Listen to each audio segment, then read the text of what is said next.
Check.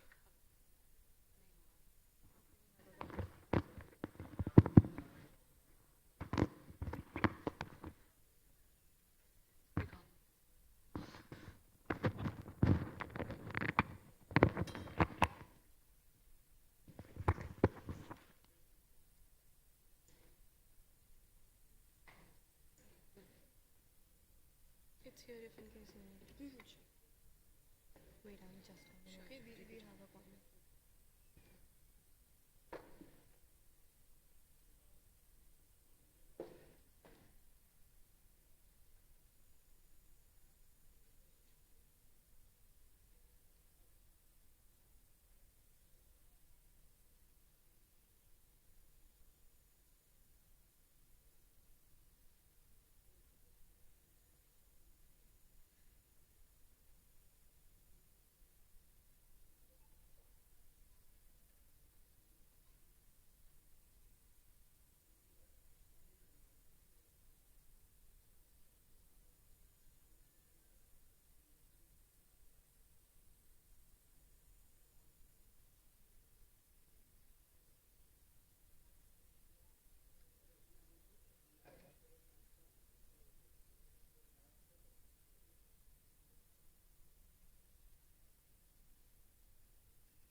Outstanding talents and hard work of our participants who have excelled in various events during Gurjotsav 2024. साहस उपजा सोच से और सोच से हिम्मत हारी है।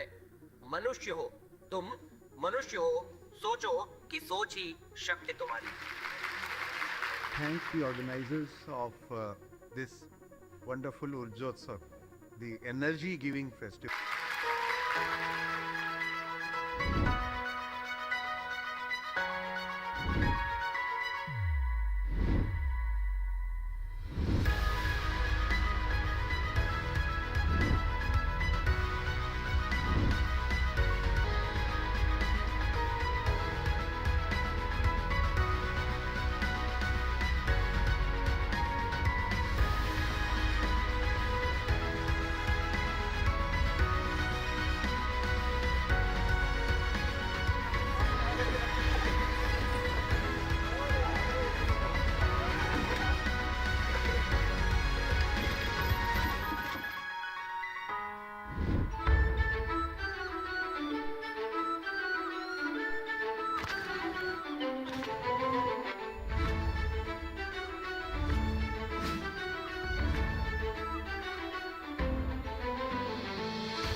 but I can only see your ghost.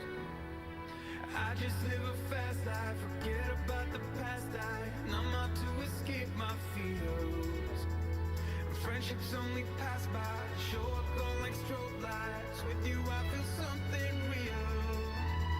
And I walk a million miles just to see you smile till the day I die. Oh, I need you by my side. We get high on life till the day we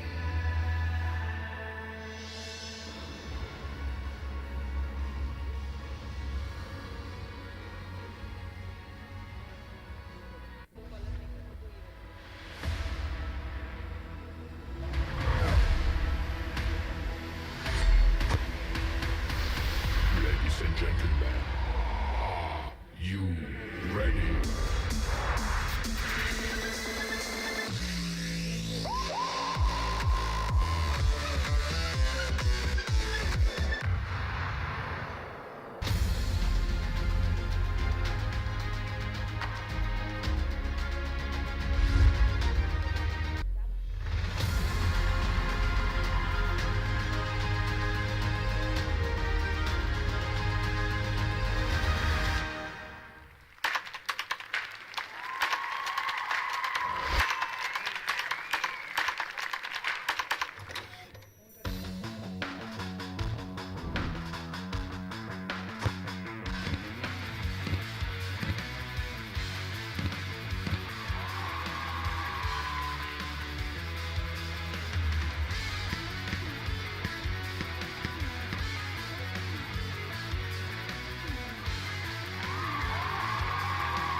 Hello, hello.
outstanding talents and hard work of our participants who have excelled in various events during Gurjotsav 2024. साहस उपजा सोच से और सोच से हिम्मत हारी है।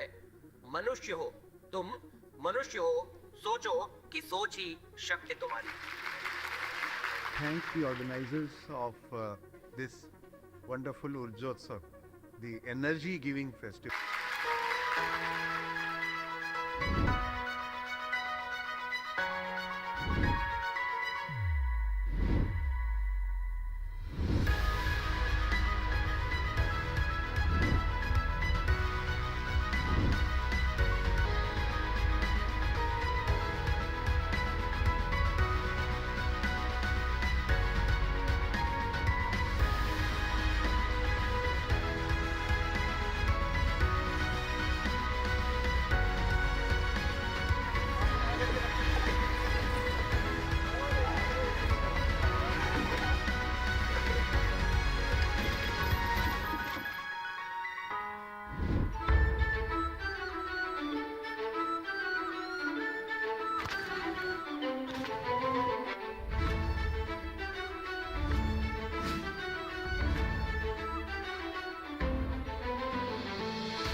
Through my fingers, out of sight. How could I have let you go? Cutting corners, turning stones, but I can only see your ghost. Hello, check, check. Hello. I just live a fast life, forget about the past. I numb out to escape Hello, check. feels. Hello, check, check. Hello. Only pass by, Hello, check. like strobe lights. With you, I feel something real. And I walk a million miles just to see you smile till the day I die. Oh, I need you by my side. We get high on life till the day.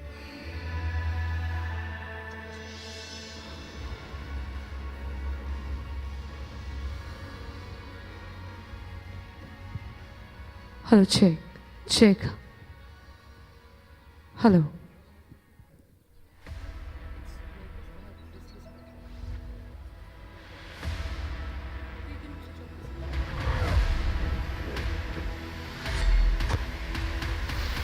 Ladies and gentlemen, are you ready?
मुझे यहाँ की आवाज नहीं जा रही।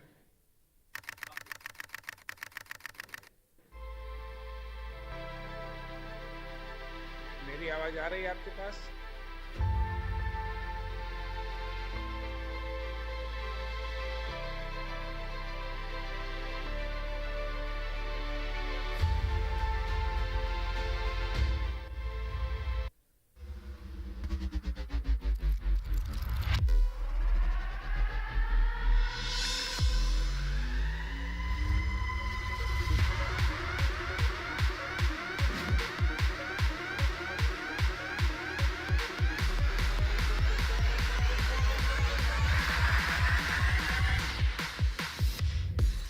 Outstanding talents and hard work of our participants who have excelled in various events during Gurjotsav 2024. साहस उपजा सोच से और सोच से हिम्मत हारी है।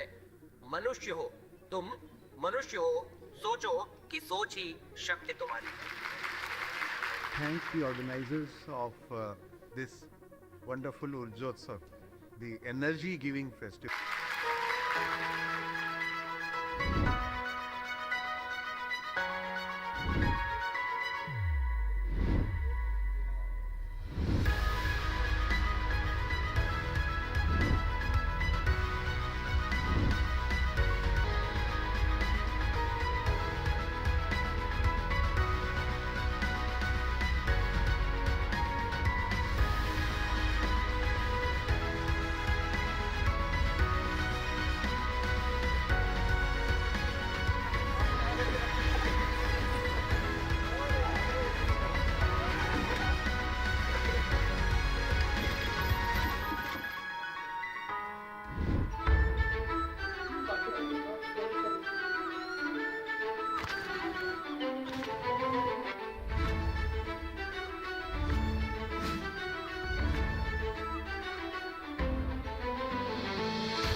Sir, good afternoon, sir. How could I have let you go? Good afternoon. Am I audible? Yes, sir. Sir, we are waiting for our ticket, sir. Okay. I request you, sir, to please stay here. Yeah, I'll stay. Sure, sir. Thank you, sir. Thank you. Friendships only pass by, short, go like strobe lights. With you, I feel something real. And I walk a million miles just to see you smile.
Hello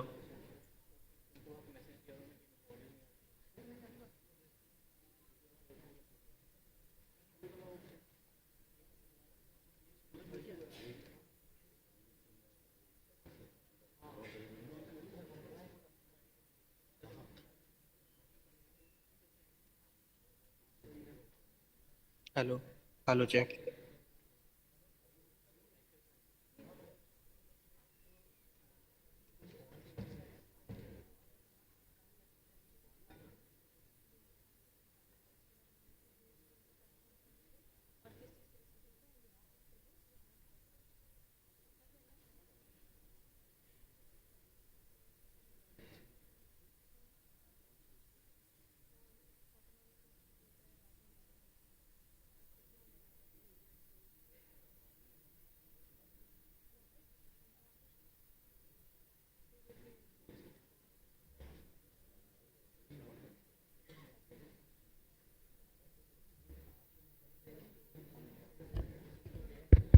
hello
Outstanding talents and hard work of our participants who have excelled in various events during Gurjotsav 2024. साहस उपजा सोच से और सोच से हिम्मत हारी है मनुष्य हो तुम मनुष्य हो सोचो कि सोच ही शक्ति तुम्हारी Thank the organizers of this wonderful Urjotsav, the energy giving festival.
could I have let you go? Cutting corners, turning stones, but I can only see your ghost. I just live a fast life, forget about the past. I numb out to escape my fears. Friendships only pass by, show up on like strobe lights. With you I feel something real. And I walk a million miles just to see you smile till the day I die. Oh, I need you by my side. We get high on life till the day we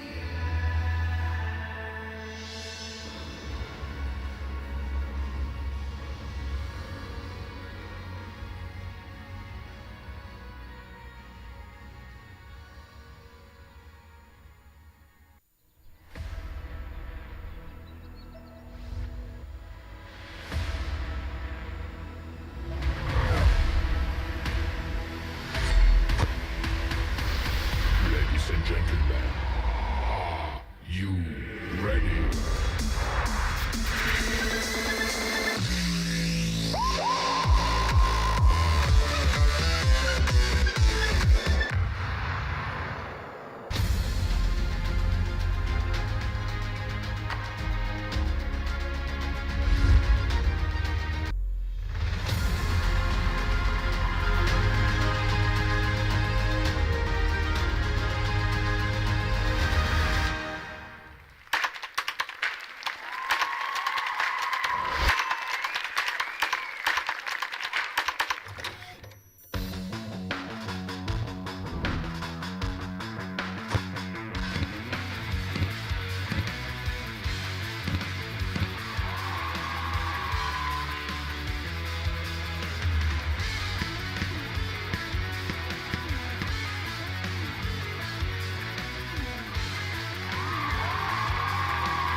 Good morning, everybody, and welcoming to all our dignitaries over here. Everybody give a huge round of applause for our dignitaries in the house.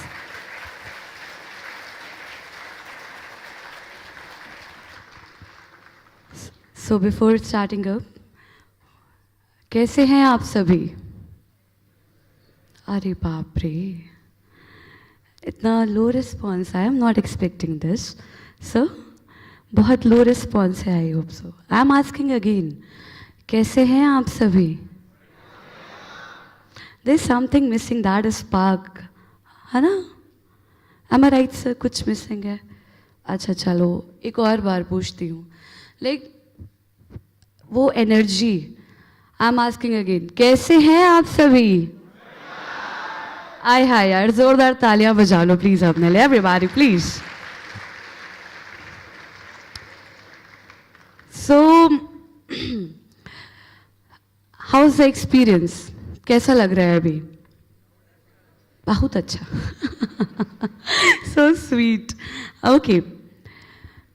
And I must say कि energy तो बहुत अच्छी लग रही है. But before starting up, एक छोटा सा my favorite, one of my favorite poets, that is Kumar विश्वास साहब. एक छोटी सी लाइन मैं बोलूँगी आप लोगों के साथ. पहली लाइन मैं बोलूँगी, दूसरी लाइन आप साथ में गाएंगे. गाएंगे आप? गाएंगे पक्का? मेरी आवाज़ ख़राब हो तो उसके लिए माफ़ी चाहती हूँ मैं पहले ही. So, कोई दीवाना कहता है. नो, मुझे एनर्जी चाहिए और तुम लोग उतना ही डाउन होते जा रहे हो. I don't want this. ठीक है? कोई दीवाना कहता है मगर पर्यायवाची नहीं खेल रही हूं मैं यहाँ पे, है ना. मगर चलो कोई बात नहीं. And I believe it's a high time that we should start this event. So firstly, ladies and gentlemen, good afternoon. It is my privilege to extend a warm welcome to each one of you to the B.Tech orientation program of Rajiv Gandhi Institute of Petroleum Technology. Today marks the beginning of a new journey for a fresh batch of B.Tech students, a journey that will open new horizons, inspire dreams, and shape futures. To begin, I take great pleasure in welcoming our esteemed dignitaries whose presence adds immense value to this special occasion. So firstly, we would like to welcome our chief guest, Professor Manmohan Prasad Gupta, Director, IIM Lucknow.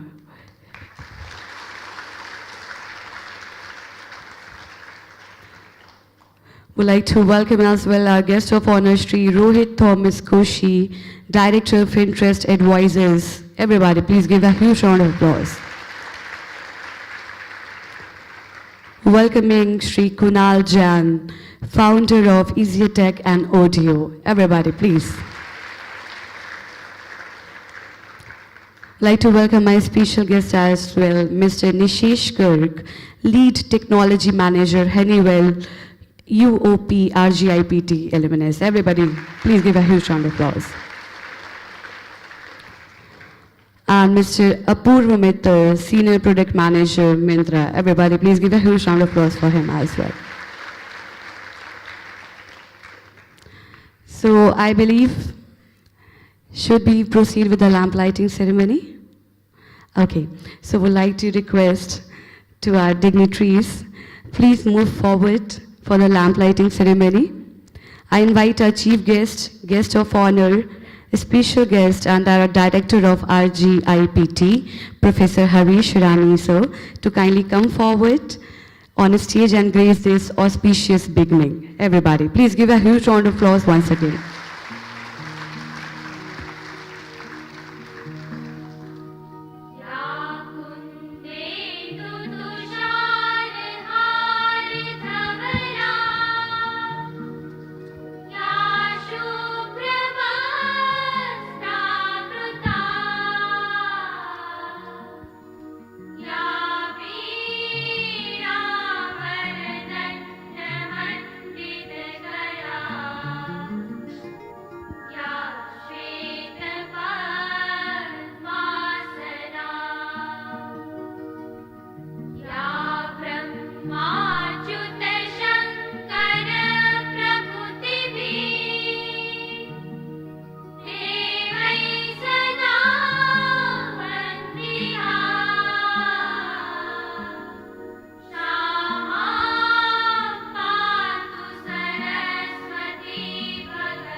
Thank you so much, everybody.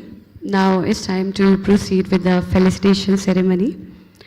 So firstly, would like to request to our Professor Chanchal Kundu, Dean of Academic Affairs, please come upon the stage and felicitate our guest of honors. Everybody, please give a huge round of applause for Professor Chanchal Kundu.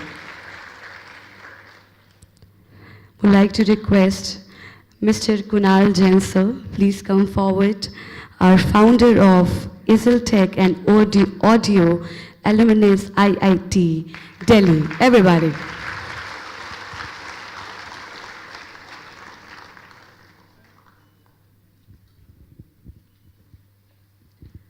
Would like to request to Mr.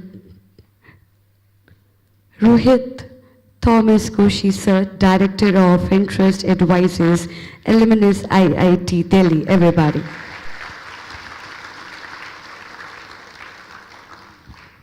Thank you so much, sir. Please take your seat.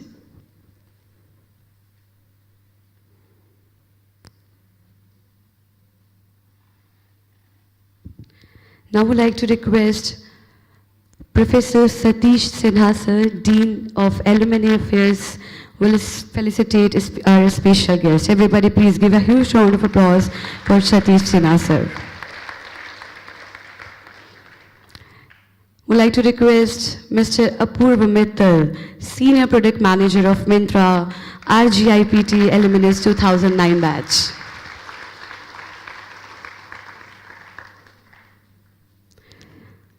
Would like to request Mr. Nishish Gar, please come forward, Lead Technology Manager, Honeywell UOP RGIPT Alumnus 2008 batch. I believe थोड़ी सी तालियों की आवाज़ तेज हो जानी चाहिए guys, हाँ?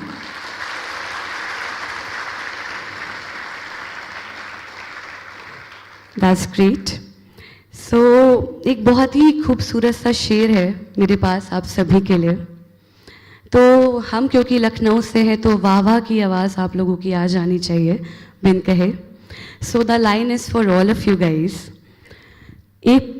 एक खूबसूरत सा पल एक किस्सा बन जाता है.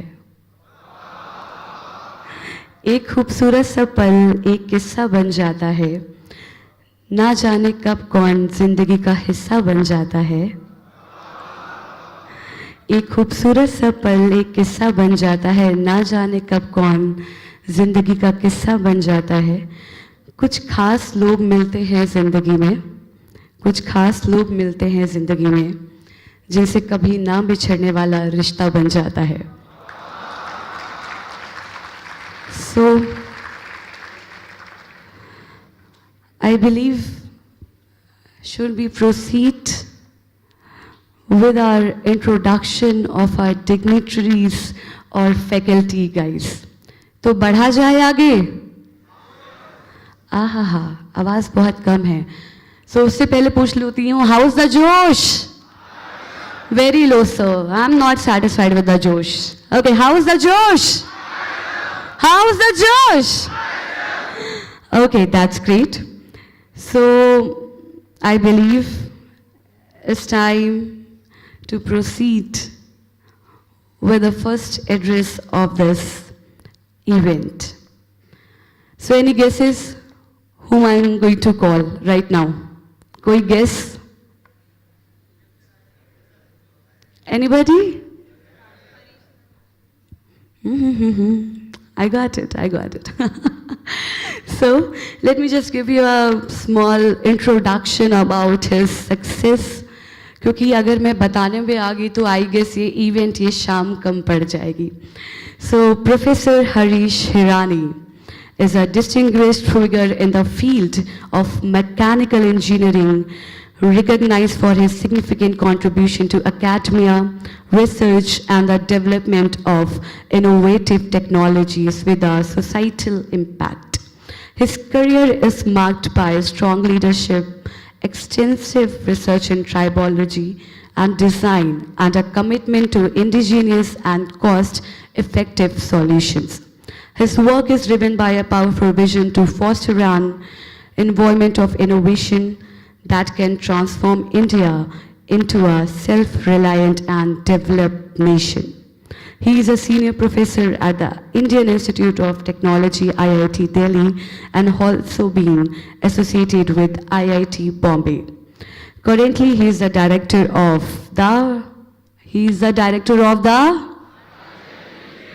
Institute of Petroleum Technology. He also served as the director of CSIR, Central Mechanical Engineering Research Institute, CMERI in Durgapur. During his directorship at CSR CMERI, Professor Hirani implanted a dynamic strategy focused on translating imaginative ideas into reality through the effective utilization of resources. This vision led to a significant upgrade of research and manufacturing infrastructure, including the establishment of numerous state-of-the-art facilities such as centrals, CAD faculty, a farm, machinery testing center, advanced lab for water testing, biofuels, and new capabilities in material characterization and non-destructive testing. Guys, मैं थक गई हूँ पढ़ के जोरदार तालियां हो जाए यार.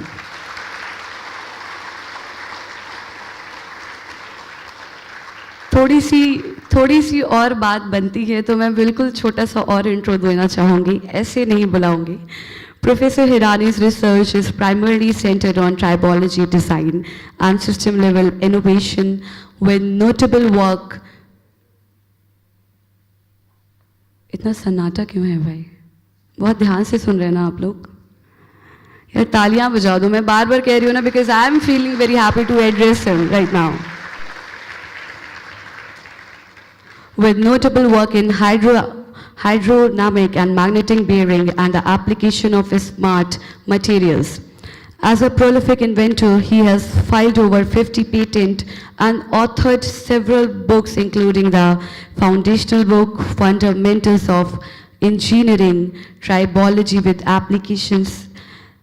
His deep expertise in the field of encapsulating. That's it, guys. So everybody give a huge round of applause for none other than our director of RGIPT. That means Harish Hirani sir. Everybody make some noise.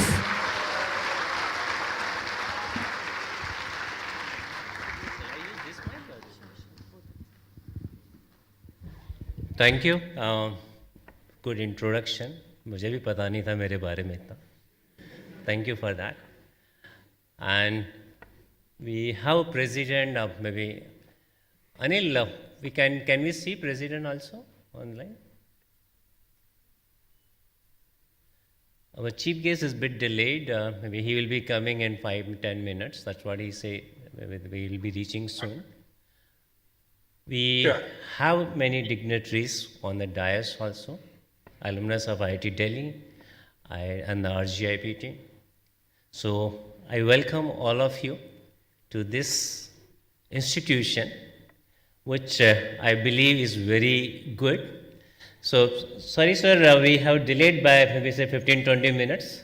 Professor Pandit, are you able to hear me? Yes. Thank you. I'll yes, just give yeah. Go ahead. I'm here. Yeah.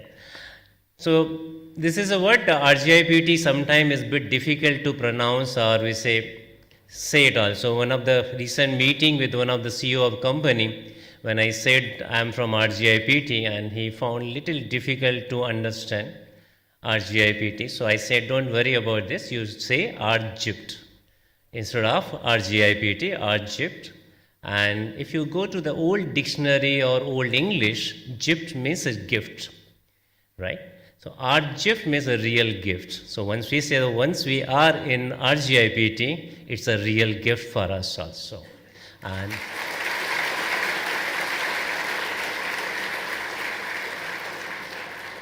And I'm sure even the CEO who was not able to pronounce initially, he will remember throughout his life what is the meaning of RGIPT or RGIPT. So if next time anybody is asking you, kahan padhte ho? RGIPT is a good, and you can give the meaning. The gift is an old, maybe say, name of gift, and we are in real gift, or maybe we got a real gift here Why I'm saying the real gift, reason being, we can compare with IITs. IITs because I have maybe say remain in IIT for 25 years or maybe more than that 25 years. I believe the IITs are having widespread knowledge. They are very good in each and every discipline. But here, what we are talking about only petroleum technology. So whole institute is focused on a petroleum technology. And that's why we say Rajiv Gandhi Institute of Petroleum Technology. And one of the seniors says, so petroleum technology is the dying field. Nobody is going to worry about petroleum technology. Why? Because for them, petroleum technology means only petrol. It is not that petrol. Petroleum technology is related to energy. And it really requires advanced field. Now let's take it in India. We are importing huge oil from outside, and oil import cost is 11 lakh rupees or 11 lakh crore rupees per year. And even the natural gas cost is around 1 lakh crore. So if I total, if I start doing all this in India, I can create a job worth 2 to 3 crore people can get a job over here. Assuming average salary around 6 lakh per annum. That's point. If you increase the salary, average salary, because we have generally pyramid, top people maybe say 20 lakh, 30 lakh package will be only few, but majority will get a lesser than 5 lakh. I'm not talking about the RGIPT, not talking about the IIT, but I'm just talking about the common people. Earning 5 lakh in these days is a bit difficult. Of course, RGIPT may have a 10 lakh plus package possibility. So this is very important. Why we are importing oil? Somebody says, no, we don't have oil. We import petrol and diesel, which is again wrong. We don't import petrol and diesel. We import crude oil. We refine it. Then we export petrol and diesel. So we never ever, in this case, if somebody says we are importing the petrol and diesel, then you can tell very clearly, sorry, you are not educated. You are not understood the India. India, we are importing crude oil and refining it, and we are exporting also. And we are getting $1 billion in that also. So we have many jobs in that way. Somebody say, no, we don't have a crude oil. Is it right? Because we have a domestic production 12 to 15% crude oil. And that has happened in recent time. We are not exploring our basins properly. Lesser than 13 basins are only been explored. 19 basins are yet unexplored. So we can extract complete crude oil, and we don't have to import any crude oil in the future. What is the missing link? Is technology. We don't have technologies. In recent past, we have also started signing MOUs with the bigger companies who have good knowledge, good technologies. But if we develop those technologies, then we don't have to import. We will be self-sufficient. So that's why I believe that our gift is a real gift for energy sustainability. And our gift really requires, or India requires, technocrats like you. So tomorrow is belonging to you, or you are the future of India. We are believing we'll give some education, and you will explore more technologies and make India self-sufficient. These are the many more things in this, but I'm cutting short. Let's take another example. We believe that technology cannot be developed in India, which is, I believe, is not correct. Maybe we need to take initially some help, which we are doing, but technologies can be developed. How the technologies can be developed? By working continuously on those products. So that's why when you are entering in RGIPT, we are going to go with a hackathon and a new kind of competition in RGIPT. Hackathon, we have heard, this is basically for software related, but hackathon is making a products or making process and giving a shape. So we will learn over the time, and we will also get better and better education. So you will have a complete freedom in RGIPT. You have complete freedom to work on. We have a number of schemes. Our Dean R&D is engaged with a number of, he keeps visiting different industries and figure out what are the problems faced for the industry. He brings those problems, and I hope he will also float number of topics to the UG students. If you want to work, we will give financial help also. We will give all the supports, and we have now good manufacturing units also. So you will be getting better and better exposures. So we are looking forward those points. Now let's take a couple of more myths. Somebody says now we need to work only on green energy. Green energy means what? Something like wind power, solar power. But let me tell you, wind power, solar power are kind of supplements. They are not main energy. They cannot be main energy. Solar energy, if you want to make a main energy, again you are trying to use the batteries, which itself is a technology, creates a lot of problems. And in future we need to go with a replacement. What is one possible replacement is a hydrogen. Then when you go to hydrogen, again there are technology requirement. I cannot make hydrogen easy. Then storing is a major issue, transportation is a major issue, safety is a major issue. So everywhere we require only technology. So my thinking is that next 10 to 15 years is going to be time for the technocrats. If you are good in technology, you can crack everything. You can get any kind of job. You can negotiate with people. No, I don't want 1 CR, I want 2 CR if you want to give me the job. So this is what going to be future, and it has a lot of things from education point of view. But I believe when we go with education, sometimes we get little difficulty. And often our parents says, please go with the meditation. Lambi lambi saas lo. And somewhat we believe that that's a traditional one. So in my view, meditation, whatever you do, like playing badminton for me is a meditation. Going to gym regularly is a meditation. Playing TT is a meditation. Doing swimming is a meditation. And we have a lot of opportunity to do all this in this campus. Looks small, but everything is there except the swimming pool, which I have promised one of the faculty I'll make before I leave. So maybe something like that. Within the next 1 year or 2 years, we'll get also swimming pool over here.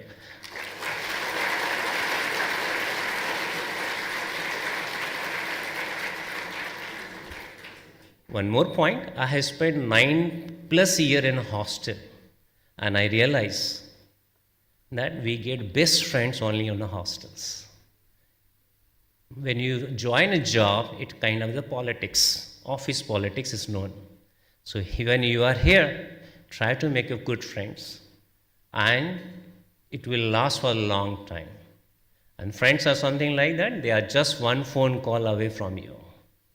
You give a call and then will be appearing, will be coming to you.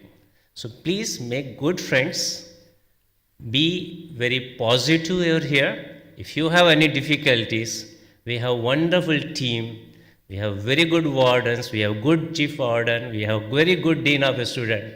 They assume that you are their own kids, maybe. They believe that whatever the problem, your problem is their problem. And they keep running, sir, iske liye ye paisa chahiye, iske liye ye paisa chahiye. So they don't shy. Whatever you demand, they are going to fulfill, and I will be giving whatever they want, and we will be making environment so that you can really make best use of this environment. We are giving opportunity, please nurture it, use it, cherish it, and make India proud of you. Or your parents also feel also good about you. Thank you. And with this, I also, we have got our chief guest, Professor Gupta, has also arrived. So I need to do some needful. Maybe you will tell what is.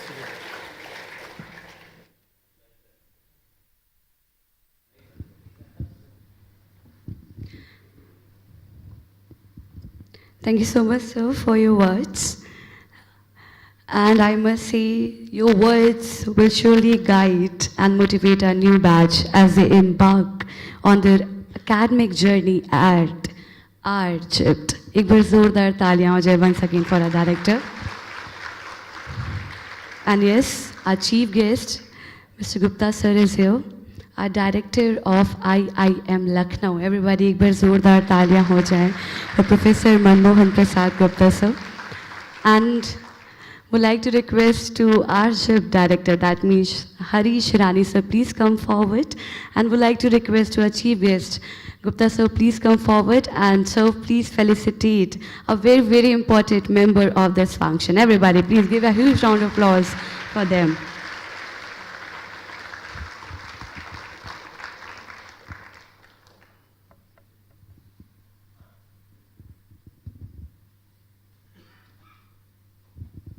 Thank you so much, sir.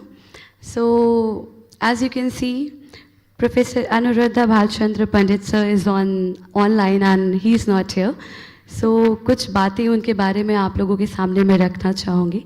पहले तो चाहूँगी for his efforts कि अपना कीमती वक्त निकाल के वो आप लोगों के साथ जुड़े हैं ऑनलाइन, तो उनके लिए एक बार ज़ोरदार तालियां हो जाए for his efforts.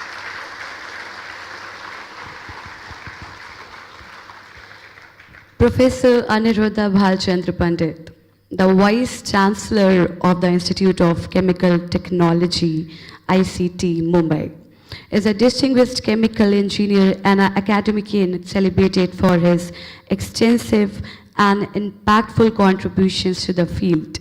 His illustrious career is marked by pioneering research and a steadfast commitment to developing sustainable and socially relevant technologies. Professor Pandit is appointed by Ministry of Petroleum and Natural Gas as the President of the Board of Governors of RGIPT. Everybody, please give a huge round of applause for Dr. Professor Pandit. In addition to this, he is also a member of the Board of Governors at IIT Bombay and the Heavy Water Board at the Department of Atomic Energy. Professor Pandit's work is focused on developing technologies that address pressing societal needs. He has been actively involved in projects aimed at harnessing solar energy for drying farm products and optimizing water disinfection for tribal communities. Everybody, please. His research group has also developed cleaner and more efficient solid fuel burning stoves for rural households and an eco-friendly method for converting keratin waste into valuable products like fertilizers and animal feed. Everybody, please. And of course, a prolific author, Professor Pandit has published over 400 publications and holds numerous patents for his innovative technologies. Professor Pandit's immense contribution have been recognized with numerous prestigious awards and honors. In 2023, he was elected a member of the United States National Academy of Engineering. Everybody, please. And he's a recipient of ICC DM Trivedi Lifetime Achievement Award 2020. And the Sir J.C. Bose Fellowship from the Department of Science and Technology, Government of India. He has also been honored with the Vishwakarma Medal by the Indian National Science Academy and is a fellow of the World Academy of Sciences. Everybody, please put your hands up for none other than Professor Anuradha Bhalchandra Pandit.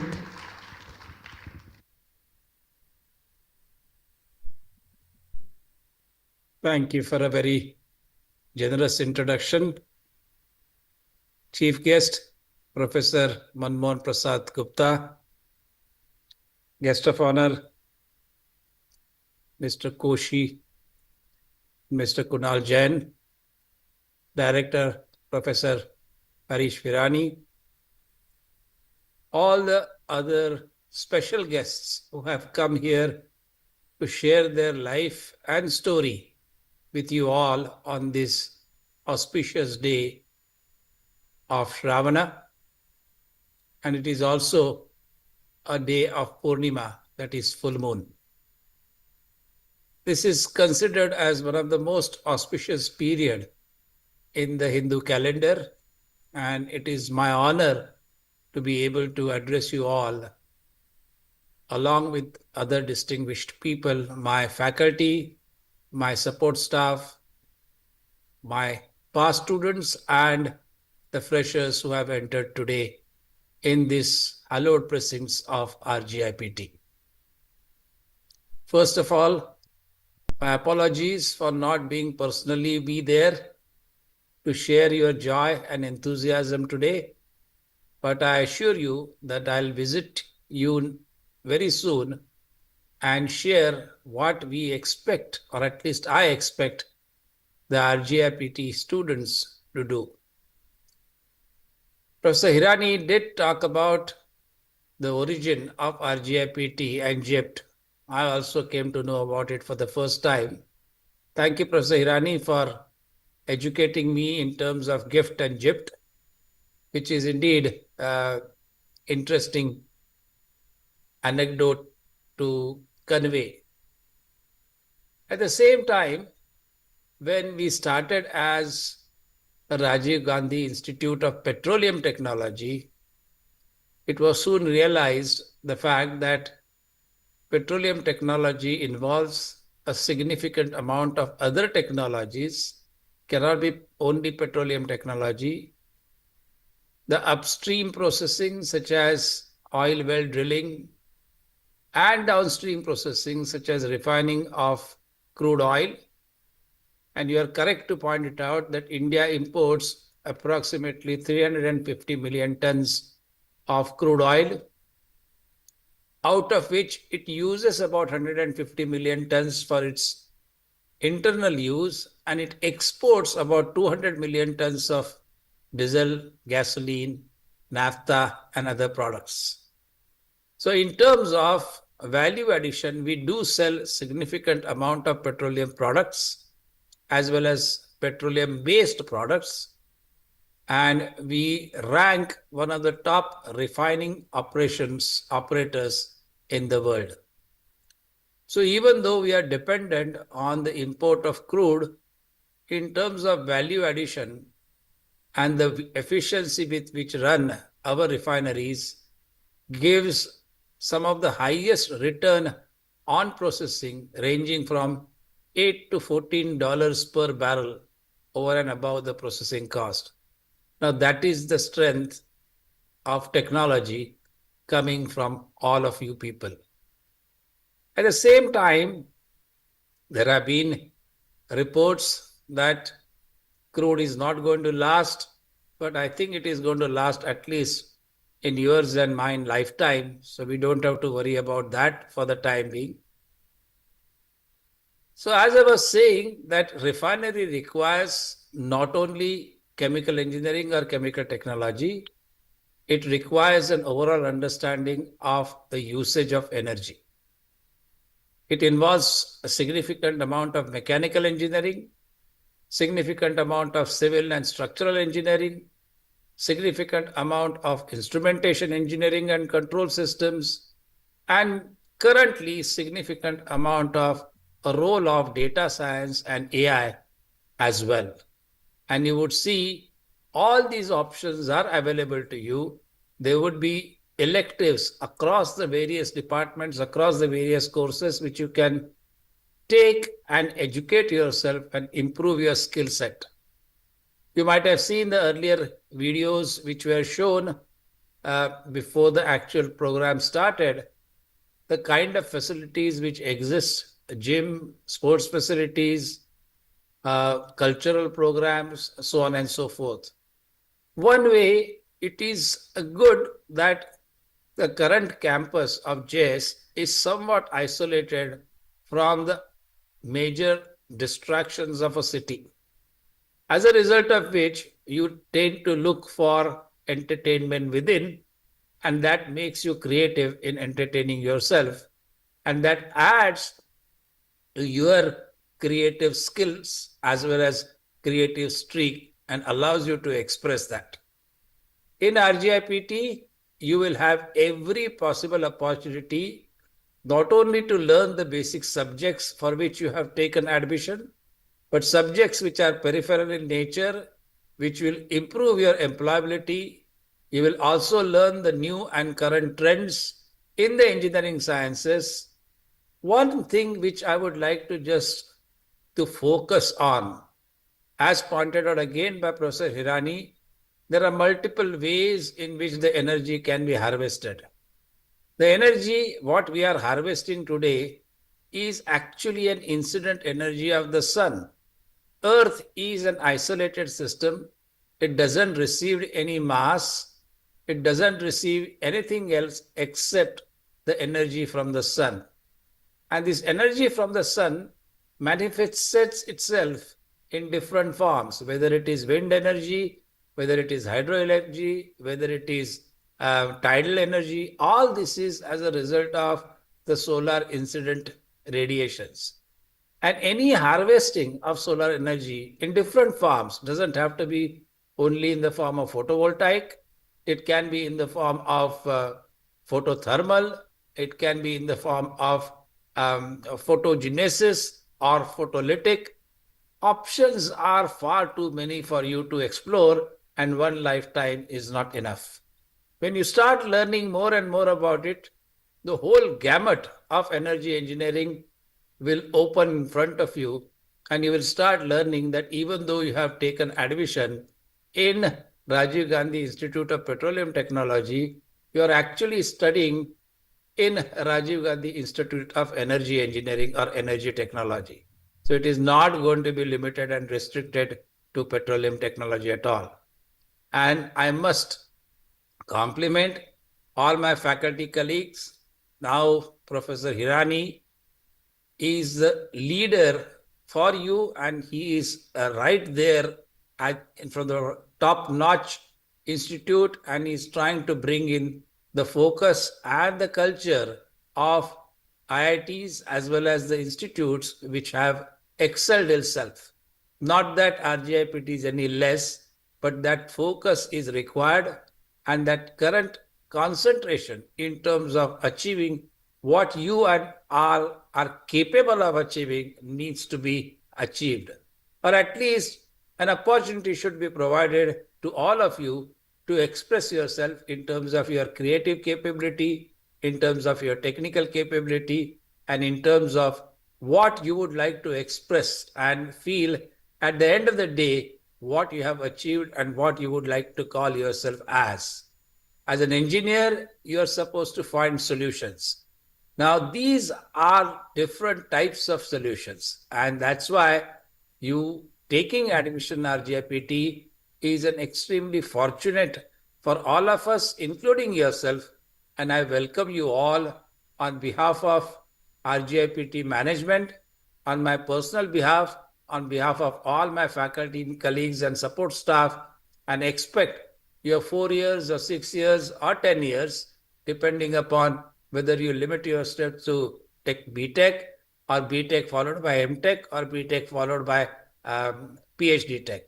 So a 10-year journey will allow you to get the highest degree in terms of engineering and technology. And I'm sure some of you will opt for that, and you will get there at the end of the day and feel yourself satisfied and will never regret of taking admission in RGIPT.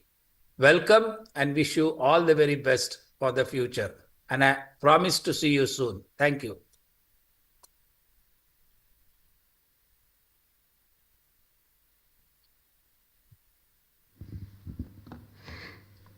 Thank you so much, Professor A.B. Pandit, sir, for sharing your valuable thoughts with us. Even from a distance, your words have left a strong impact and will inspire a student to aim higher and work harder. Everybody, please put your hands up once again for Professor A.B. So now, would like to request to one of the person who has got every skill to get into your minds for sure. So let me just give you a small introduction of that person. So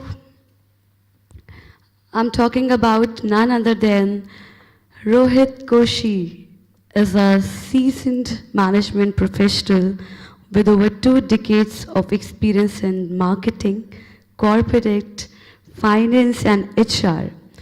Having worked at organizations like EY, L&T, and ABC Consultants, he has also been part of the founding teams at around 10 startups across e-learning, e-commerce, smart mobility, SaaS, and pharma. He holds a B.Tech from IIT Delhi and an MBA from IIM Kozhikode. Rohit is active in the IIT and IIM alumni circles and was part of industry bodies like TIE and CELL. He actively manages 150 plus WhatsApp groups across industry, verticals, geographies, and areas of interest. So everybody please put your hands up for Rohit Koshi sir.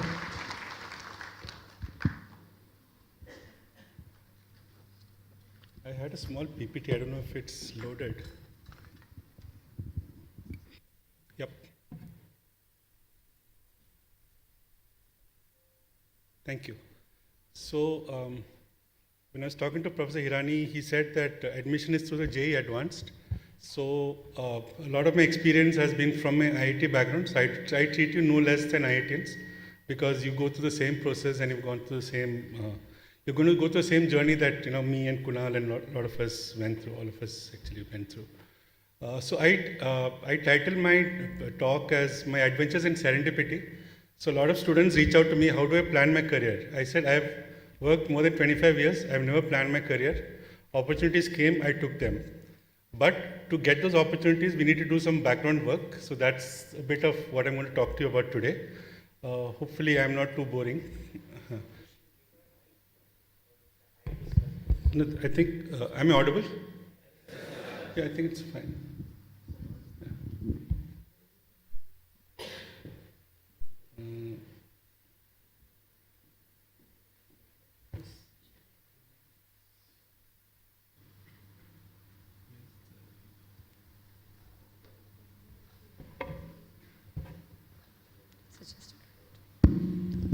Just trying to get this to work. Okay. Yeah. So about me, I've worked for about 25 plus years. I think I'm audible, right, at the back? Yeah, yeah. So I worked across marketing, started in marketing, moved into HR, then into finance, then into general management. We started an investment banking firm. I was with Ernst & Young till December.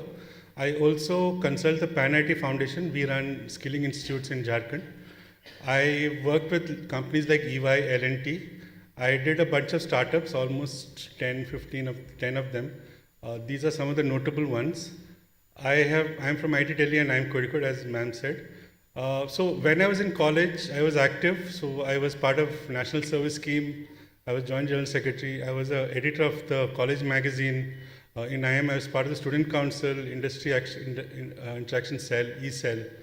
I have, so Rendezvous, TRIS, B.Tech, Inter-IT, these are like the 4 festivals we had at IIT.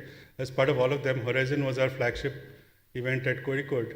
I have won prizes in skits, creative writing, case competitions, all of that, blah, blah, blah.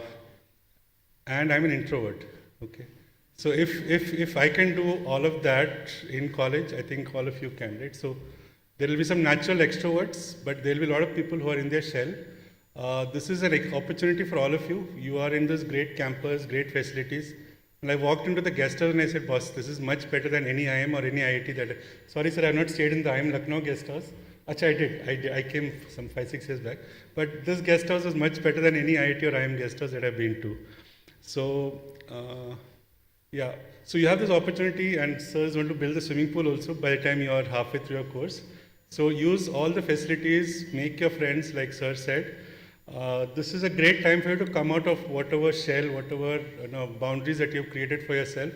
Explore, do all the activities that you can. Of course, focus on studies, grades are very important, but also look at other activities apart from your grades. Like I was like very active in the cultural activities, and recently someone asked me, we are very close, the bunch of us, why are we so close as friends even today? So I am going to Noida tomorrow, and I'm going to stay with a friend who sold his company to Reliance. He made like hundreds of crores. So, but they are still friends because we were together in college. And all of that is because we fought for trophies together, we took part in competitions together, we did activities together, dramatics, kids, all of it, right? So that's the friends you're going to make here. And maybe after 10 years, 20 years, most of you or all of you or a large number of you will be in very good positions. So it is beneficial to stay in touch. So that was point number one. So after IIT, it was not a bed of roses. I had a large struggle. I had a CGPA of 4.73 out of 10. Today I'm not eligible to write the CAT. Thankfully, when I did write the CAT, I was eligible. So I flunked a year in college. Took me 7 months to find my job after college. 6 times I wrote the CAT. Even IIM Lucknow didn't take me, but that's fine. Yeah. So I've interviewed at all the IIMs. I started my MBA when I was 30. Finally, I got in somehow. Didn't get any shortlist from banks, consulting, which are like the top most, companies that you crave for when you're in an IIM. But I got placed in L&T and still had a great career in my opinion. So working with great brands, L&T, EY, the kind of work that I got to do, I think I'm still blessed, despite all my struggle after IIT.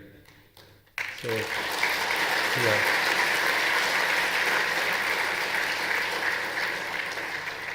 So the point is, you will get low marks in quizzes and tests and exams. And all of you have been toppers in your respective schools. But it's okay if you, get less marks in 1 or 2 quizzes. It's not the end of your career. You have a long career, 25, 30 years. But just take it in your stride, learn from what you can, and move forward, right? Yeah. What I did right. So I used to read, and so newspapers, magazines, biographies, autobiographies, anything and everything.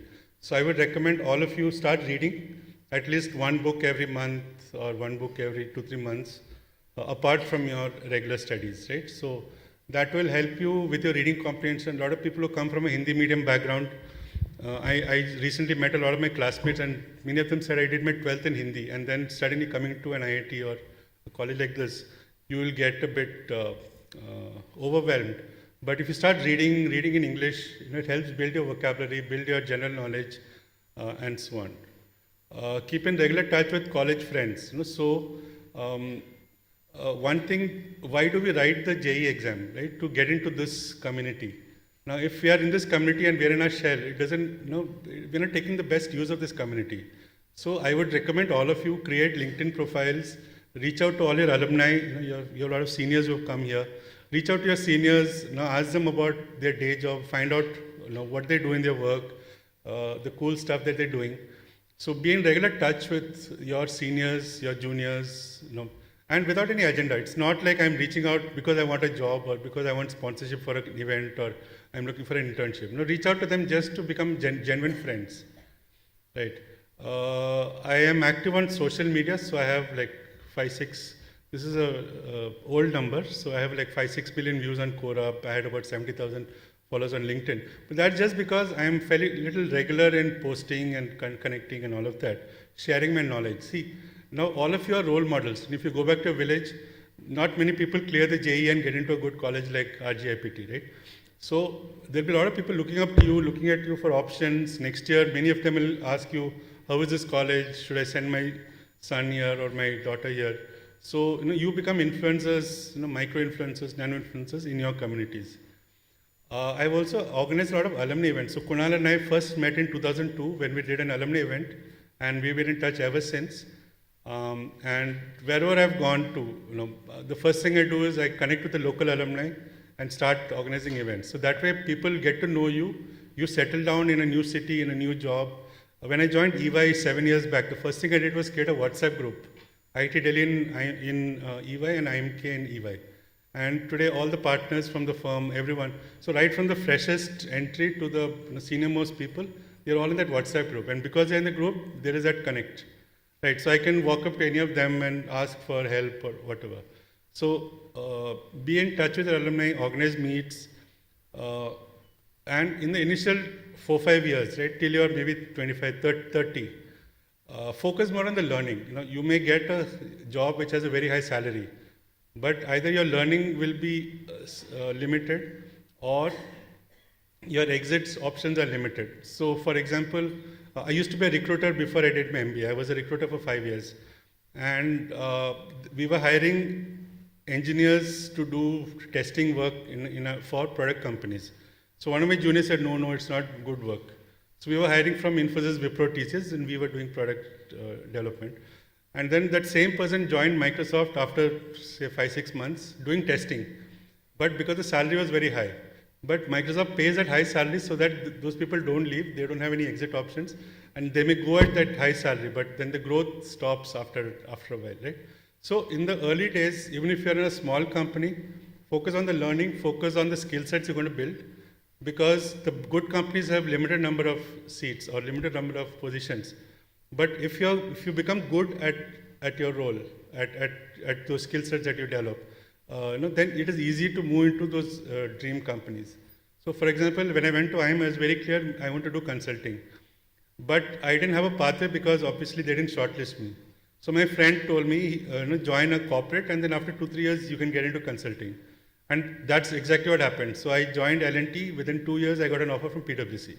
Right. So I finally managed to get into consulting, but it didn't go direct. But it happened, right? So don't be too worried about your initial jobs. A lot of my classmates, picked up software jobs just to learn software. I'm from textile, and now many of them in the US, they're architects or they're whatever. So again, don't focus too much on the salary part in the early days. Just look at, will I learn here in my first couple of jobs. In the office also, I volunteered for a lot of extracurricular activities. So morale was very low in my office. I walked up to the vice president and said, can we do something? They said, okay, we are making a fun at work group, you are in charge. So I used to organize cake cutting, I used to organize movie shows, I used to organize games, all of that. Because of that, the senior management, CEOs, CXOs saw me.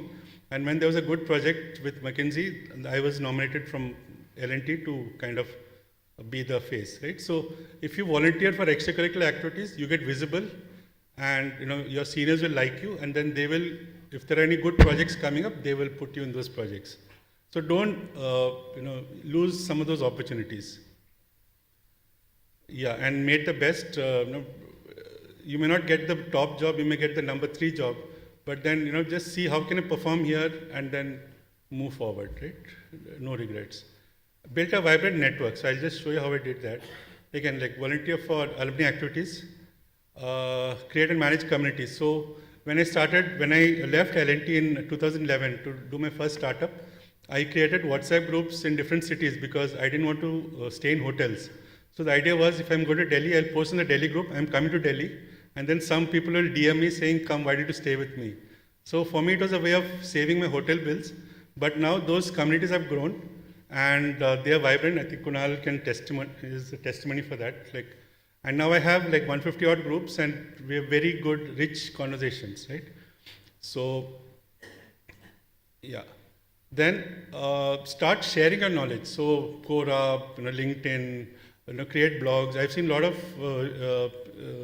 YouTube channels where students of AIM, students of IIT, students of other colleges, they're posting a day in my life, so that they expose and inspire the youngsters to kind of get into those colleges. So start doing that. It helps your conference as well. LinkedIn is a great way, maybe now you may not appreciate it, but when you reach a 3rd year, 4th year, a lot of times you get discovered because of LinkedIn. I've had so many people, because of their LinkedIn presence, because they reached out on LinkedIn, we had a good interaction and all of that. And have a lot of patience. Rome was not built in a day. You may reach your dream job right from college, or maybe after 5 years or 10 years. But you will get there if you are, doing the work and you are sincere about it. That's all I had to, yeah. And like I said, read books, watch movies related to your, areas that you're interested in. So these are some of, this is a slide I normally use in B schools, but yeah, all of you need to know a bit about business as well. So yeah, so that's my time. Thank you so much.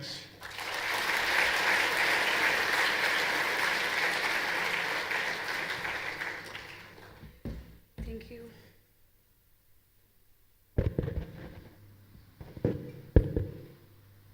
Hello.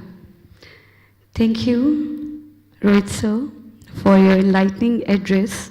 Your insights from the world of finance and leadership will certainly broaden the perspective of our students. Everybody, once again, please give a huge round of applause for Rohit sir. So now, would like to request to our next faculty, Mr. Kunal Jain sir. So everybody, let me just giving you a small introduction for his long journey, जिनकी जितनी बात करूँ उतनी कम रहेगी. So Kunal Jain is a founder of B.Tech Systems and ODIO, a leading conversational AI platform. With over a decade of experience, he has built scalable tech solutions across telecom, BFSI, and EdTech. At Tech, he has led impactful engineering initiative, while with Audio, he is enabling businesses to transform customer interactions through real-time AI-driven conversation intelligence. His core expertise is AI and ML, product strategy, and cloud architectures. Everybody, please once again give a huge round of applause for Mr. Kunal Jain.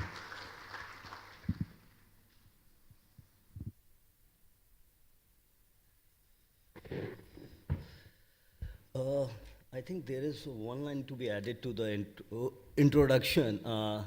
I'm junior of your Sir Harish Rani, and we were in the same hostel, and I think we spent almost like 3 years together in the same hostel. And he used to be my gym instructor in those days, and so I'm not surprised that you are getting your gym renovated. Okay, congratulations to all of you for starting your new journey altogether. And as I was listening to Harish sir and couple of other folks, I think कुछ लोगों को ऐसा लग रहा होगा कि अभी तो मैं PCM करके आया हूँ, क्या मैं इंडिया का एनर्जी ट्रेड डेफिसिट को सॉल्व करना है क्या? तो I think you should focus on the core of your engineering skills, which you're going to be learning over here, and get as many knowledge as possible. So I think this is like Acha. Okay.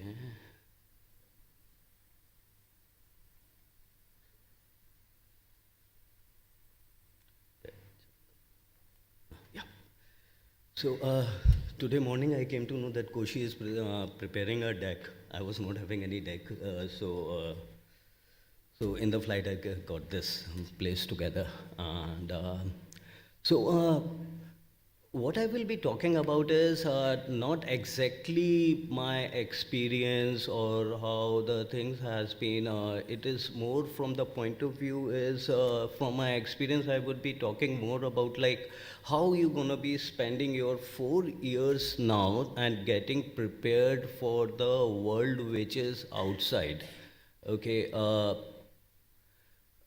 The world which is there, if you are not talking about the software paradigm, it's for the general, the world is from the technology aspect is changing in a very rapid way. So the dynamics and the technology changes has been so rapid, which has not been in the past any time. So you see the AI and side is changing each and every industry and the vertical and how the business models were evolved. So what will happen in future is more from the point of view, certain traditional models of business will go out and there will be new business models which will be coming up.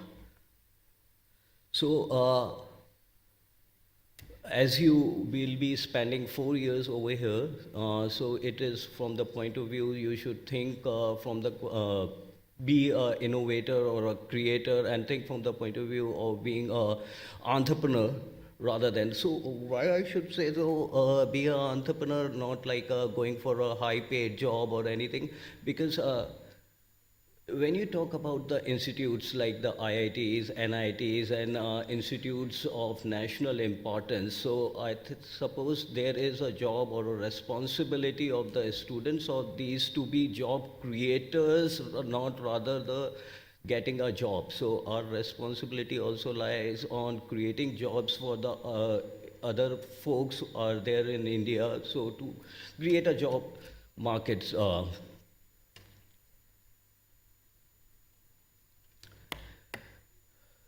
So why do you want to be an entrepreneur? It is not just like building big companies, raising VC money, or creating $1 billion. It is more from the point of view you get a satisfaction of solving certain problems which will help the other humans as well. So that's the main thing of solving or being an entrepreneur as such. So what is happening now? So the AI, you think of like from the technology point of view or the software point of view, people are using GPTs or creating content out there. Typically, the AI landscape in the last 2 years have changed a lot. It has changed the paradigm how jobs are getting done or how the works are getting done. And it is not related to when you see, okay, Mark Zuckerberg is talking about like 50% of the code is getting written by AI, or in future 70% or the 80% of the code will be written by AI. It is not just writing the code, it is going into each and every vertical which is there. So be it healthcare, finance, media, content creation, science, analysis, each and every vertical AI is going over there. So it is more from the point of view like to think like the jobs will be gone or the AI will be taking over the jobs. It gonna be more from the point of view the jobs will be taken over by the people who are using AI efficiently. Okay, so when you are here, you apart from your core engineering skills, you should also go into learning or using the tools, AI tools like not just GPT ones, or there are multiple different kinds of AI tools. You have to have a nick of evaluation where like for which particular use case, which AI tool will help you. Like if you talk about like energy, how you are harness the energy. So you need to look into the AI tools which will help you create or simulations and all those reports which will help you understand how you harness energies, different kinds of energies, or for your research as well. So it is not related, AI is not related to just writing of the code. It is more from the point of view of harnessing that AI and getting your job done.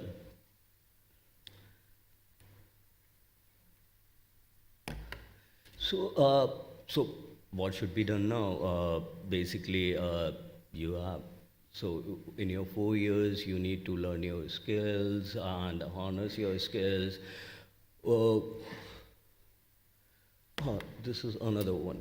So what used to happen in like a decade back, or when you need to say, okay, I want to develop a product or any company or anything. So one used to say, okay, you need to get this machinery or capex or servers to get a particular product developed, or these many dollars or millions of dollars. Now what has happened is with the advent of AI and different kinds of models, the entry barriers to create a product and innovations has been reduced a lot. Okay, so there are two types of things which you can do in any field, not related to software. The infra level of the AI has already been done. It has been captured by the big companies. So now the race is gonna be on the app sides or utilizations of AI. It could be in software development, it could be in energy, it could be in healthcare. That race has not been won by anybody as such. The infra or the foundation AI things has already been done, so that's why India is not investing much into the foundation layer of AI. It's more on the app, so be it on the energy side, whatever your streams or your energy, you can use and create the top line of the applications using AI. You can create your products, you be an innovator, which will help you be a founder as such. So don't think like to be a founder or to create a company, you need millions of dollars or 100 odd people team. AI has leveled that field. Be it competing with the West or the US or the Europe, AI has leveled that field, and you can create your good products while sitting in the hostel room without needing so much of dollars or money.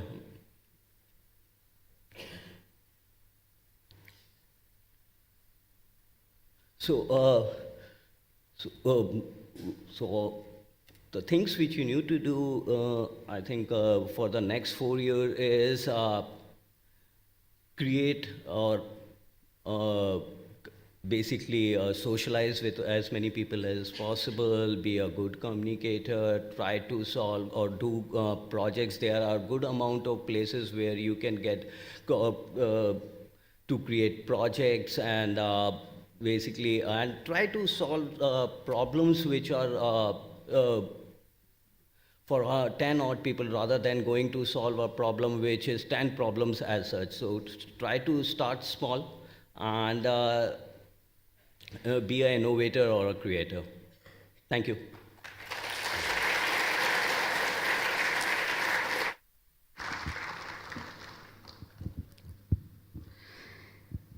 Thank you, Sri Kunal Jain sir, for your motivating words.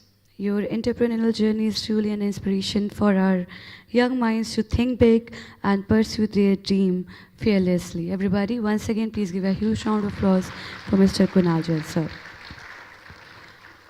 So now it's time to call another director from another city. So everybody, I'm just going to give a brief introduction about him. So I'm talking about none other than Professor Manmohan Prasad Gupta. He is a pioneer in e-governance and digital transformation. He is a senior professor at IIT Delhi in the Department of Management Studies. Currently, he is serving as the director of the Indian Institution of Management, IIM Lucknow. जोरदार तालियां हो जाएं एक बार everyone. He is one of the few professors from the Indian Institute of Technology, IIT, system to lead a premier IIM, which marks the beginning of a new era of cross-institutional synergy and innovation.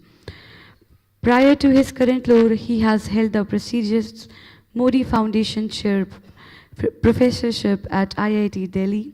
His tenure at IIT Delhi has been marked by significant administrative leadership, including serving as the head of the Department of Management Studies and Dean of Planning.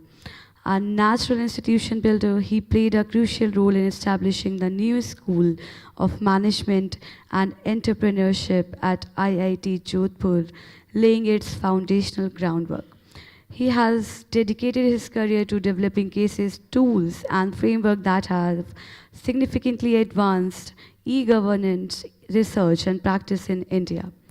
His prolific output includes supervising 38 doctoral theses, publishing over 260 research papers, co-authoring the book Government Online, and editing several other volumes.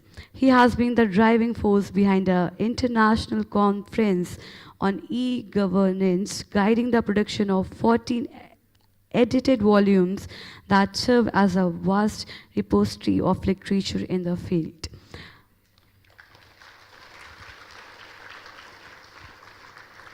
His research has had a direct and tangible impact on national policy. He has been closely involved with the Digital India and the Smart City missions of the Government of India, with his studies providing critical insights that have shaped these programs, particularly influencing India's cyber security policy. On the international front, Professor Gupta has demonstrated exceptional leadership in securing and managing large-scale projects. He steered a major European Union-funded project which established a cooperation platform between India and EU on the future internet and smart city technologies. The initiative was instrumental in introducing the 5-year open source platform to India, now showcased in World Bank-supported smart city projects. His leadership extended to securing and executing a substantial portfolio of over 25 globally sponsored and consultancy projects, attracting significant funding of several crore rupees. So everybody, I'm talking about none other than a very talented, versatile person in the house. So जोरदार तालियों से professor Manmohan Prasad Gupta ji का welcome किया जाए.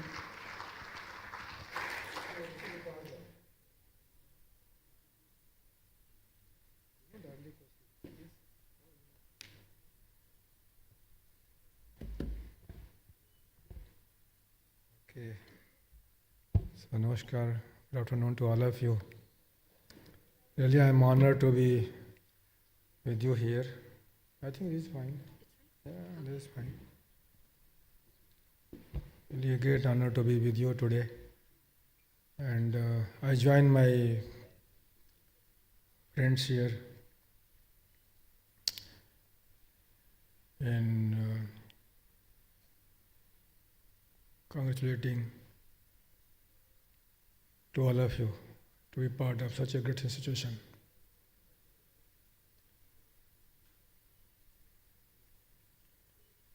Next 4 years or 5 years is going to be very engaging, very intense. It is going to be full of opportunities. Leverage that. You must have heard the word of wisdom from accomplished IITians, all 3 of them are sitting here. I'm also part of that system. And I know the value that they create. Education makes you capable, makes you confident. You know your worth. You can define your destiny.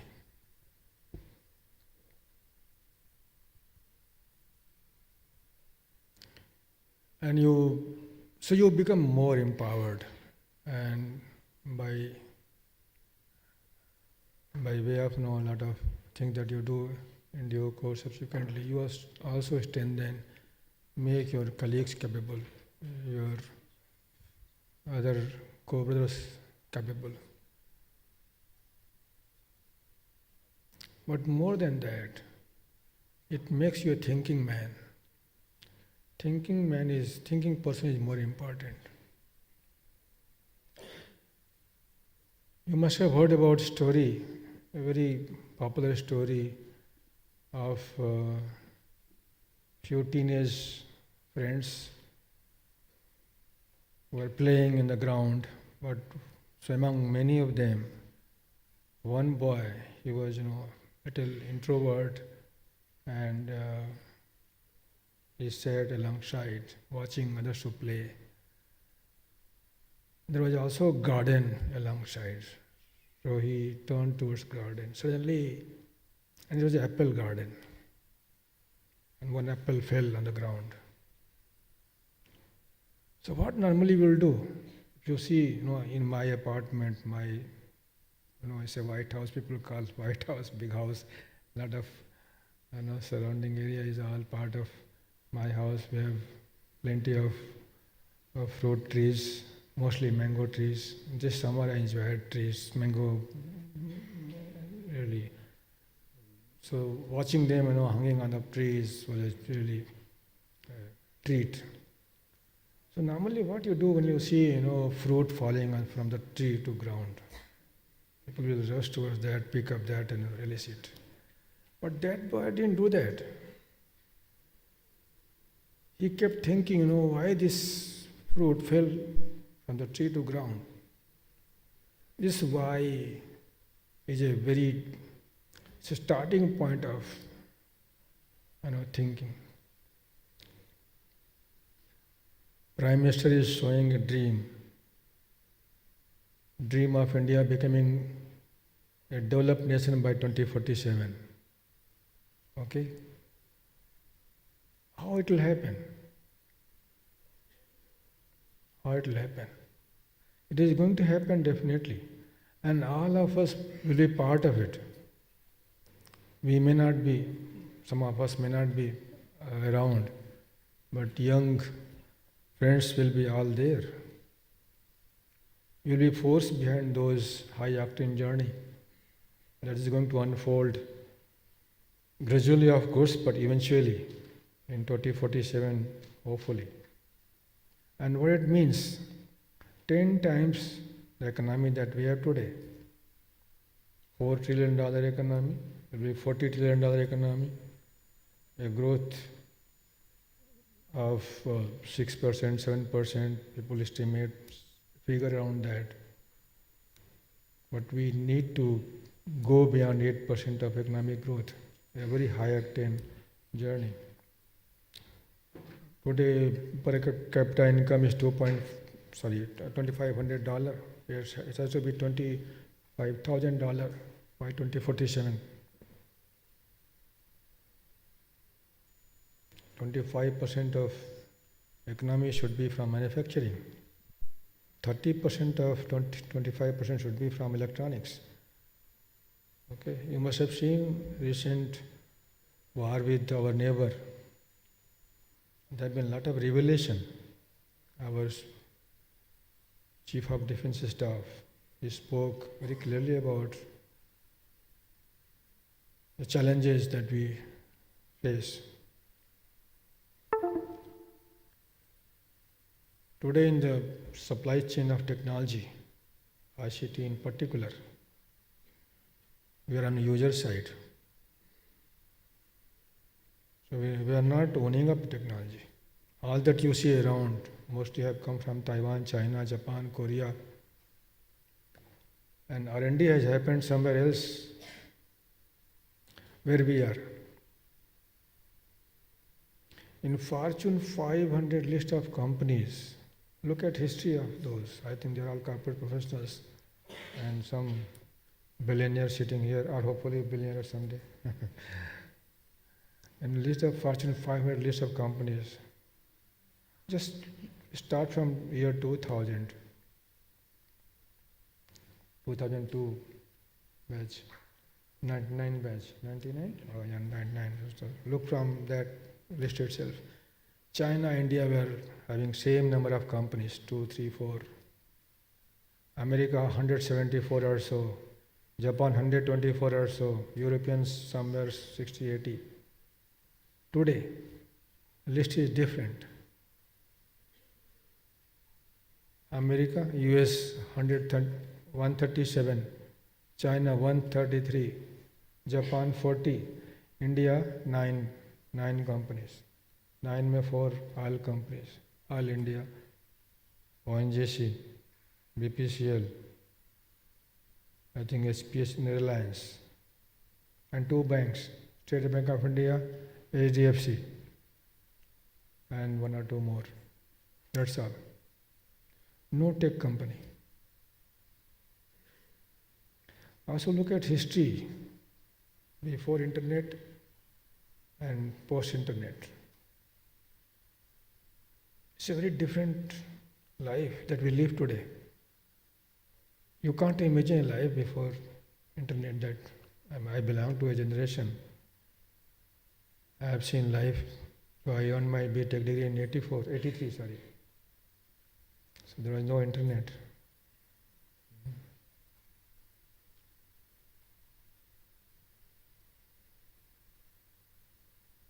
Just because of internet or variants of internet that is now emerging in terms of AI, ML, etc., blockchain, augmented reality, etc., IoT. We have 47 tech companies in the list. If you switch off your hubs and switches, there is no chance of this company finding a place into. Google will never be existing at all. All of us are using Google every almost minute or 5 minutes to do some searching, some browsing. Do you pay any money to Google upfront? No. You don't pay any money. It's $1 billion company. And you pay eventually, but you don't know. This is the business model, brilliant business model. That you don't feel that you are paying, but you are paying. And the guy is making money. Thinking, I mentioned thinking man, thinking person. India needs more thinking people.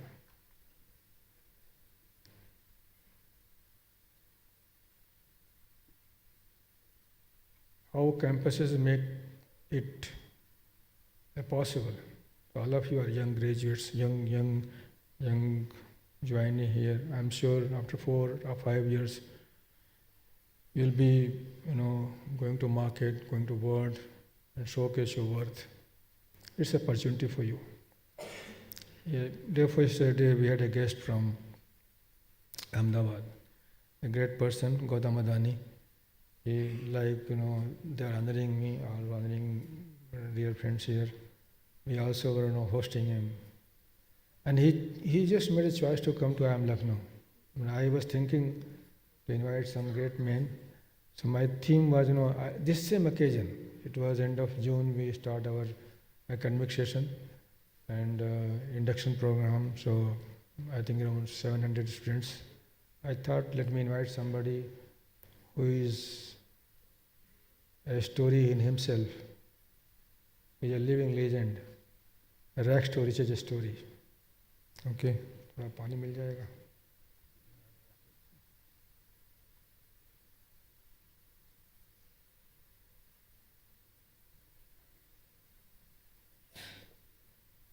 Rag story is a story. I was thinking about Gautam Adani only.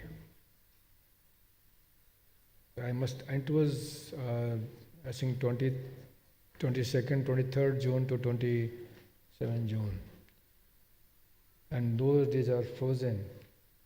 His availability is uncertain. He is such a big man. So I told my office to contact his office. Somehow there was some initial discussion, but things couldn't move because then subsequently I got indisposed. July month was wash out. I lost hope. I was disappointed, in fact. But there have been some discussion going on between my office, my team, and his team. And suddenly I got a note that Danish Saab is keen to come to IIM Lucknow campus, and he proposed few dates. So you make a choice of the date. So I chose 7th August because I had also had some commitment. Such a great honor to host him.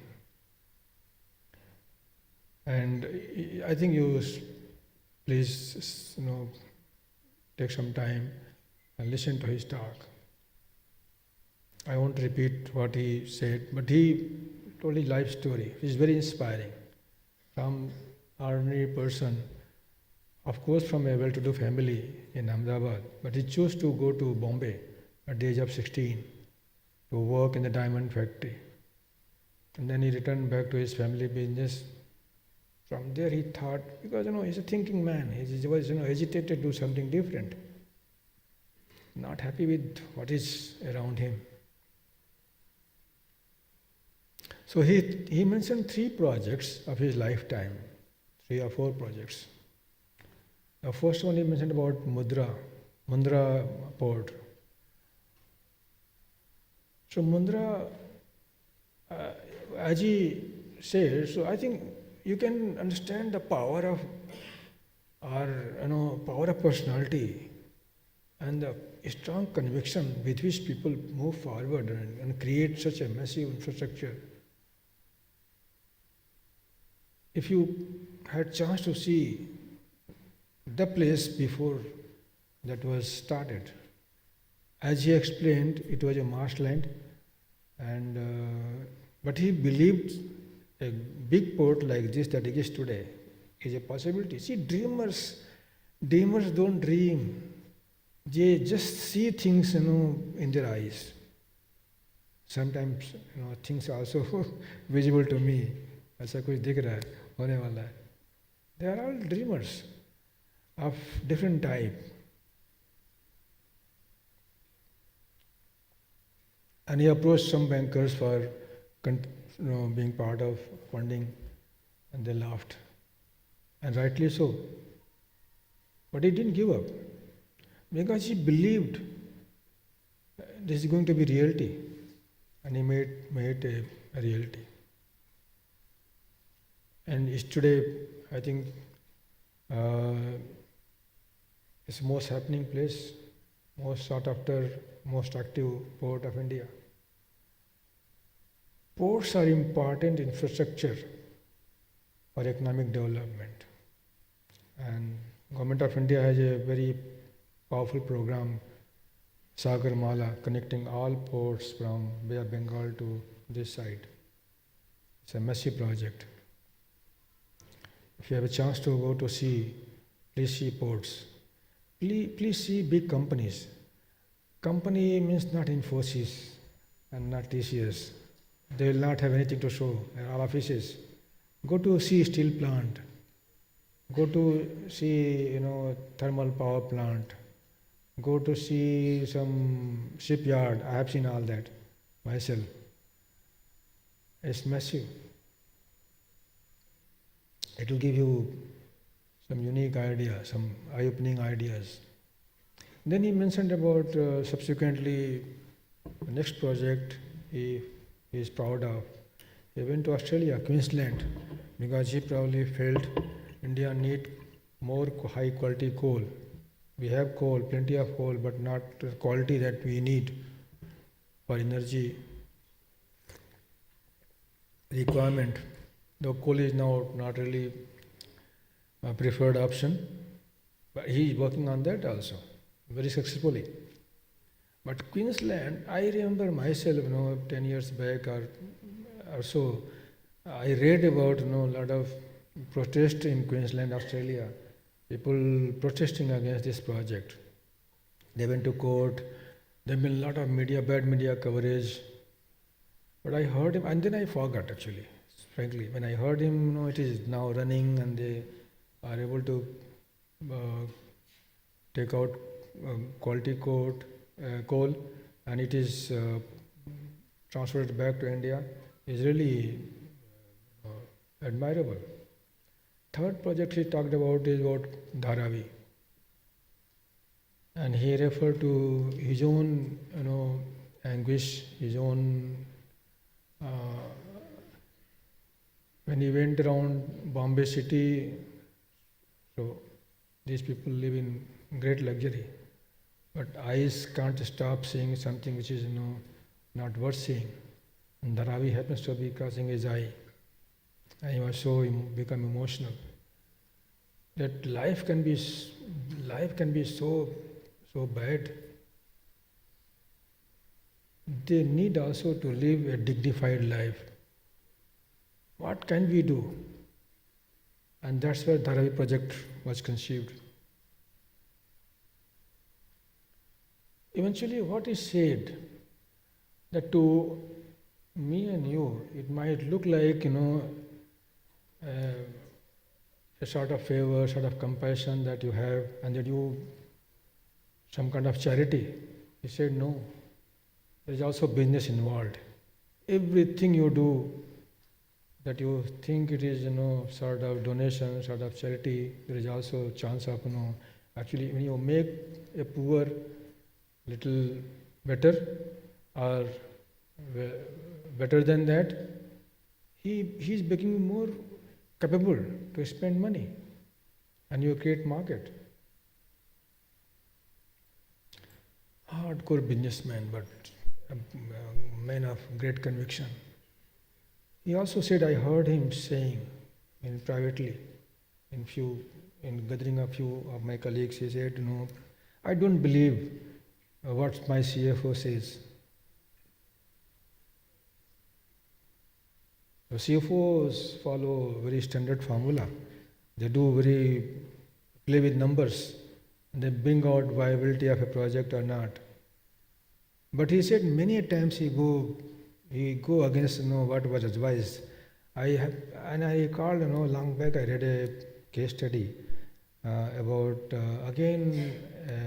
somebody, I think Europe or USA, I'm not able to recall exactly, and oil giant like Mukesh Ambani, and always these oil business people, they are looking for gas reserve, oil reserve in the sea or somewhere else, and there is a huge effort to explore these resources. Okay, and that guy was advised not to spend money over some area by experts. An expert do serious job. They do a lot of survey, technical survey on variety of parameters, and they found there is nothing lying there. But he believed in that there must be something still there, and they went ahead and he found big reserve. But more realistic story that I know of, and we all know of, is Krishna Godavari Basin. Have you heard about anybody from Andhra Pradesh? Krishna Godavari Basin. Since 70s, early 70s, ONGC was exploring to get some reserve, gas reserve. 70 is gone, 80s is gone. Now it was almost 25 years. Nothing was found. Then Mukesh Ambani came forward. Okay, now you are exhausted. 25 years is lost. Allow me to make effort, do something. And 3, 4, 5 years, he got huge gas reserve. Now, this natural resource belongs to whom now? The question begins, it belongs to Mukesh Ambani or ONGC? Anil Ambani also got up, yeah, I'm your brother, I deserve some share in that also. Government of India said it's a national asset. It belongs to India, our government. He said, dear, I made all effort, now you say it belongs to Anil Ambani, it belongs to it's a national asset. Then the case went to Supreme Court. There was some formula. I don't know that much. But believing in self is important. So all these stories that I mentioned is about people who have gone beyond as a thinking man, and they see things in reality. In their eyes, it is not just pure dream. It is something that exists, and that exists in reality also. Look at all inspiring people. Indira Nooyi, I was reading about Indira Nooyi, again and I read she has worked as a receptionist somewhere on the counter to feed her requirements, and she served as a CEO of PepsiCo, global CEO. Most admired that I believe is Joseph Kurian, who brought India, he brought milk revolution in India. Amul brand is so respected and popular today.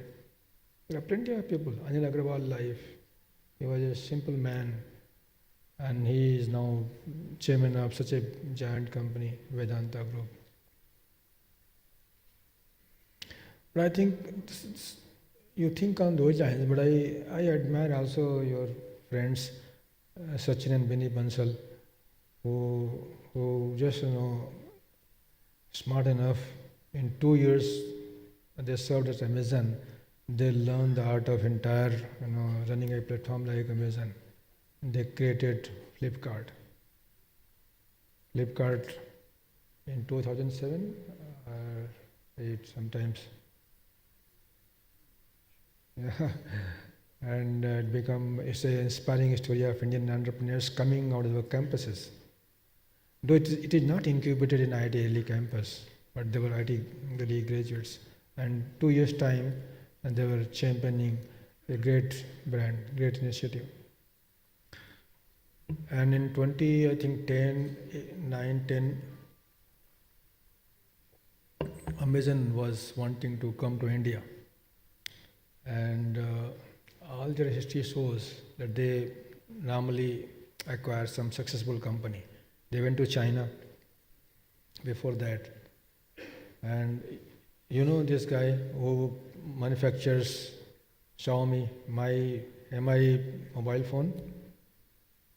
This guy used to have a very successful e-commerce company like Flipkart in China. Amazon acquired that company.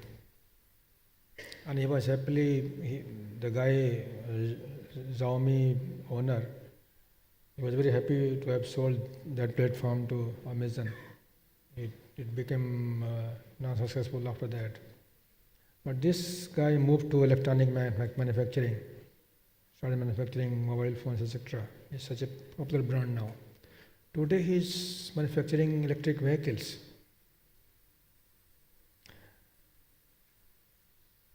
And the kind of manufacturing setup that is, now if you have chance to go to China, Guangzhou and other places, it's not a factory of the kind that we know of, where people, you don't see people there.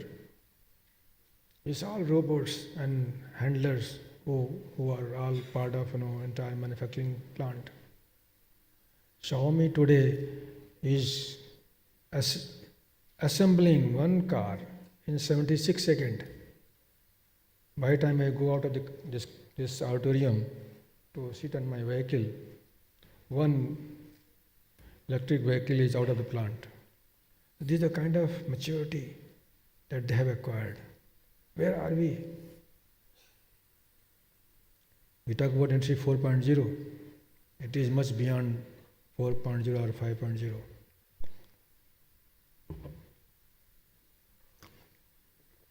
So when Prime Minister is talking about India becoming a developed nation by 2047, manufacturing share 25%, electronic manufacturing 30%, I think we should also look at our hard fact. Our R&D spending is 2%, less than 1%, around 1%. We need to do much more. So I will leave it to you, these small tidbits, thoughts, random thoughts for you to introspect. But I think it's an opportunity for you, young mind and ignited mind, thinking mind, to do wonders. God bless you all. Thank you.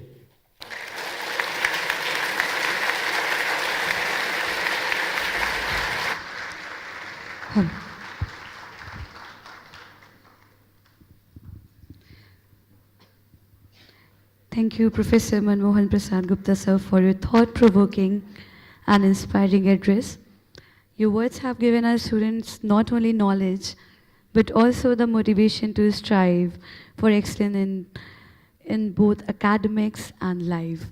Everybody, please once again give a huge round of applause for Professor Manmohan. Guys, let's do a small activity before proceeding with our next addresses. Should we? 20 seconds की activity होगी, बहुत ही छोटी सी. सब लोग please खड़े हो जाओ अपनी जगह पे. Everybody. Teachers, if you don't want to do, you are not free to do.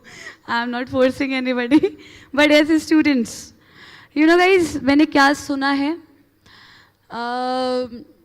There is a thing called कि जो 20 seconds का एक बहुत ही प्यारी सी जादू की झप्पी होती है ना, वो रिलीज करती है आपके ऑक्सीटोसिन को, जो आपका हार्मोन है खुशी का. मैं ठीक कह रही हूँ ना? ठीक कह रही हूँ. सो आई बिलीव कि थोड़ा सा आप लोग ऐसा लेंदी से ऐसा थोड़े हो रहे थे, बट हम नहीं करेंगे. एक दूसरे को बहुत अच्छी सी प्यारी सी झप्पी दे दो यार जादू की. ठीक है, जल्दी. हाँ, मुझे पता था, दैट्स व्हाई मैंने पहले ही मेंशन कर दिया था. Teachers, you are not like, बैठना नहीं, बहुत बहुत डांट पड़ेगी. चलो, should we start the timing? यार सब लोग दोस्त हो ना? नहीं नहीं, अब बगावत मत करो यार. तुम्हें शांत शांत शांत, बच्चा पार्टी शांत. दोस्त हो ना यार? दोस्त हैं आप लोग? चलो जरा सा अच्छे से जादू की झप्पी करके दिखा दो, मैं टाइमिंग कर रही हूँ. शुरू हो जाओ. हाय देखिए तो शर्म क्यों आ रही है? दोस्त हैं आप लोग? आय हाय क्या बात है. चलो शुरू हो जाओ यार जल्दी. 1 2 3 4 फास्ट 5. लुक, अगर नहीं करोगे ना तो बाहर नहीं जाने दूंगी मैं आज. सारे गेट बंद करवा दो.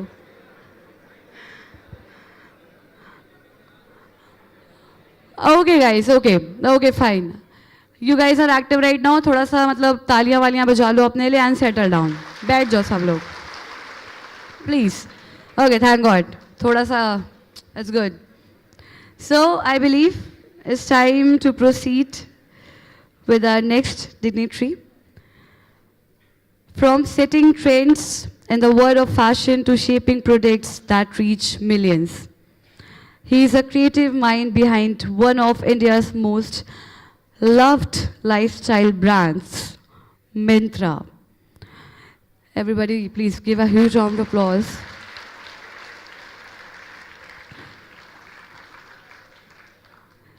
So guys, I'm talking about Mr. Mithil, and he's a highly accomplished senior product manager with over a decade of specialized experience in e-commerce, logistic technology, supply chain strategy, and management consulting.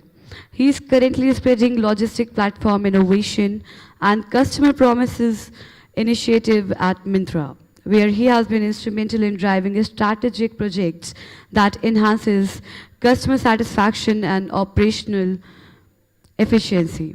Over the course of his career, Mr. Mithil has held key positions at renowned organizations such as Ninja Cart, Accenture Strategy, and Bharat Petroleum Corporation Limited, building deep expertise in product management, logistics, and supply chain optimization.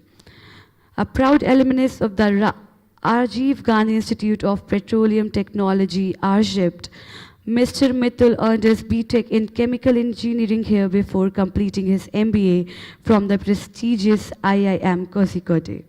His professional passions include problem-solving, supply chain innovation, and mentorship, reflecting his commitment to driving both organizational success and the growth of future leaders. So everybody give a huge round of applause for Mr.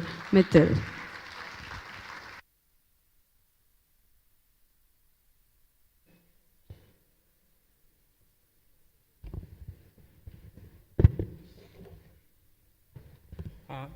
Thank you for such a generous introduction.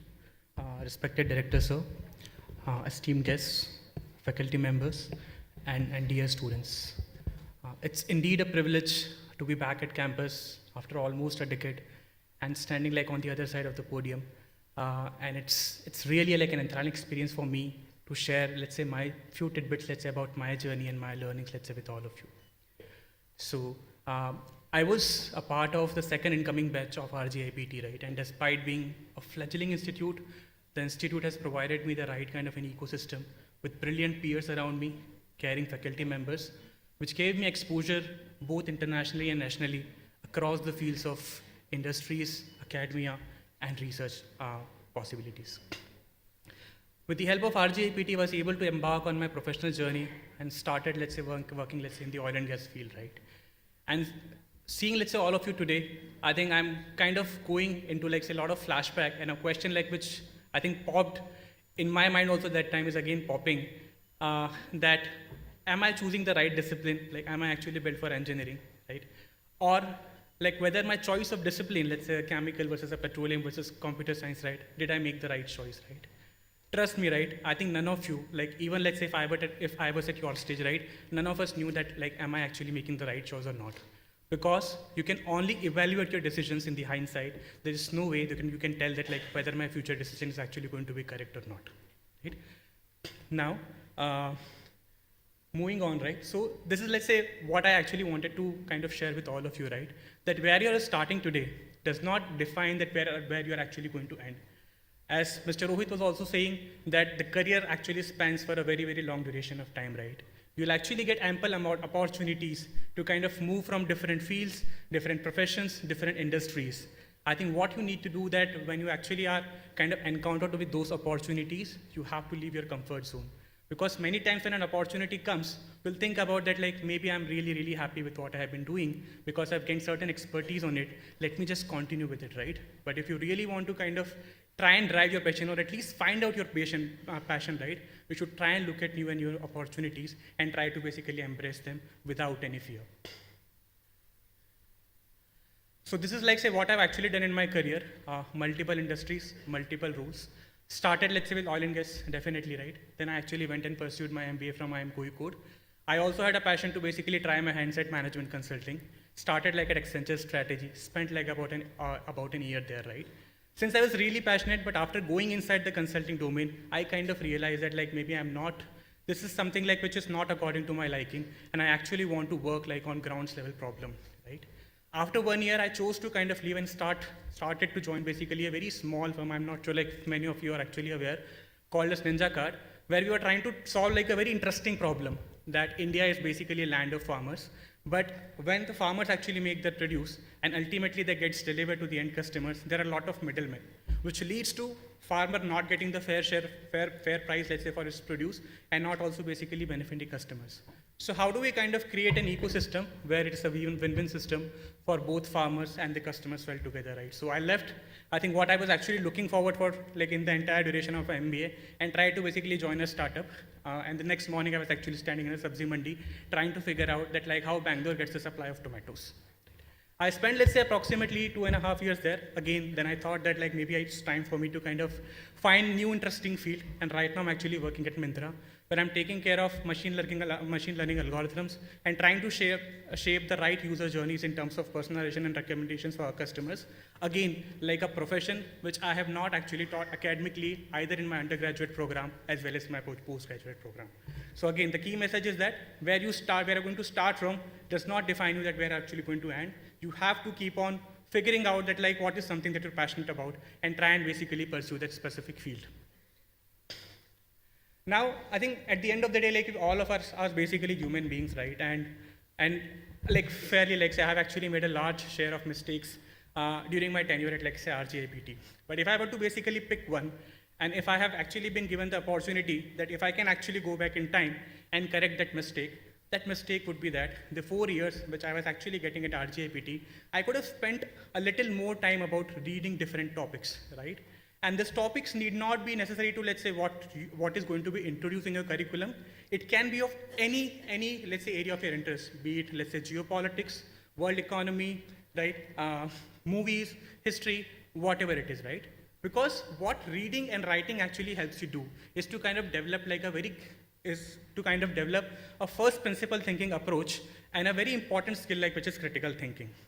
And I believe that this is one skill which is going to be, let's say, more and more important as the advancements in AI are actually happening. Because what artificial intelligence is trying to do is that it is trying to, in some ways, mimic the human intelligence in some shape and form. So what is going to happen in a very long period of time is that we'll start becoming so much reliant upon AI that our critical thinking skills might actually start going down. And this is not something which I'm just trying to basically say as one of my hypotheses. So if you look at the recent study which has been done by MIT, right?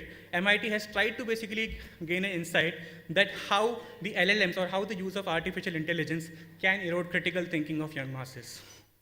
Right? And this is not something like which is happening for the first time. So if you basically go back, right, let's try and basically understand 3 major revolutions, let's say, which have happened, right? So let's go back to probably to the era of, let's say, 1960s, 1970s. When the advancements, let's say, in the field of logistics were not there, right? When the urban infrastructure was not something like which was developed, right? So we did not have the liberty to basically take a vehicle to go from, let's say, place A to place B. And a lot of our elderlies used to basically walk or run or basically find their ways to transport from place A to B, right? This kind of ensured that they had in their daily routine that how do I basically spend some time physically, and hence there was no need of any kind of a gyms, right? But fast forward today, right?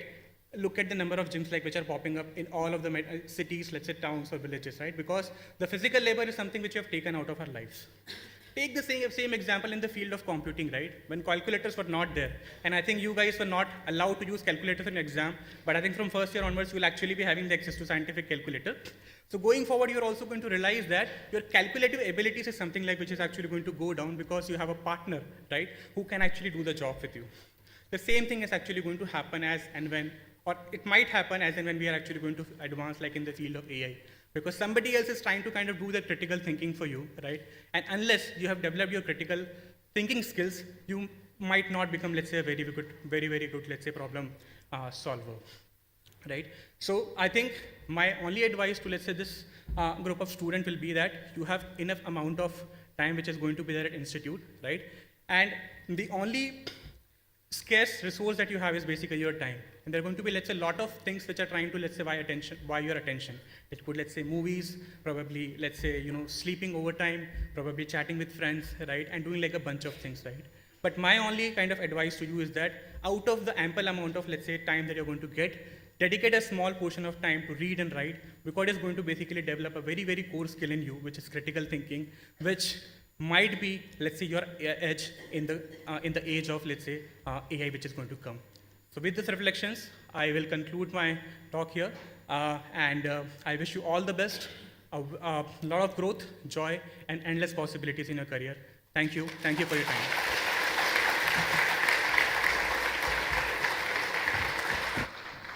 Thank you, sir, for your insightful address. As a proud alumnus of RG 2009 batch, your journey from this classroom to shaping products at Myntra is truly inspiring for our students, showing them what dedication and vision can achieve. Everybody, once again, please give a huge round of applause for Mr. Apurv Mehta. So now we'll proceed with our next address. So we'd like to request to none other than Mr. Any guesses who I'm going to call? किसको बुलाने वाले हैं? हाँ जी? पक्का? अच्छा, okay. So let me just give a brief introduction about him. So yes, guys, you are right. I'm going to call Mr. Nishesh Garg, as he is a distinguished professional with over a decade of exemplary experience in the oil and gas industry. Currently serving as a lead technology manager at Honeywell, a global leader in industrial innovation, he plays a pivotal role in driving business development and advancing cutting-edge technologies in hydrogen transportation and liquid organic hydrogen carrier systems. Over his 13-year tenure at Honeywell, he has held multiple senior leadership roles, including senior technology manager and senior R&D engineer. His expertise spans olefins and aromatic technologies, naphtha processing and hydrogen mobility, with his technical depth and strategic vision leading to multiple patents and prestigious industry recognitions. An MBA graduate and certified Six Sigma professional, he combines business insight with a strong engineering expertise. He is known for conceptualizing and leading high-impact initiatives, engaging effectively with C-level executive, and developing forward-looking strategies to address evolving energy demand. Everybody, please put your hands up for none other than Nishesh Garg.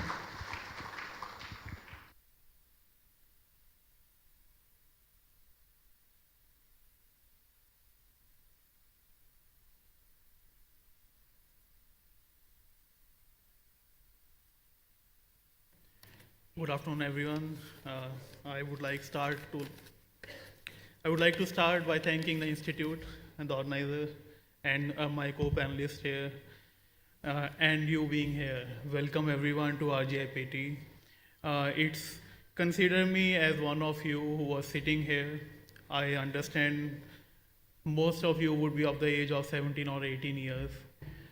I was here sitting in a similar orientation session 17 years back at RGIPT. So I can see, I can feel, I can understand the excitement and a little of nervousness on your first day at a new institute amongst new people, new faculty, saying bye to your parents.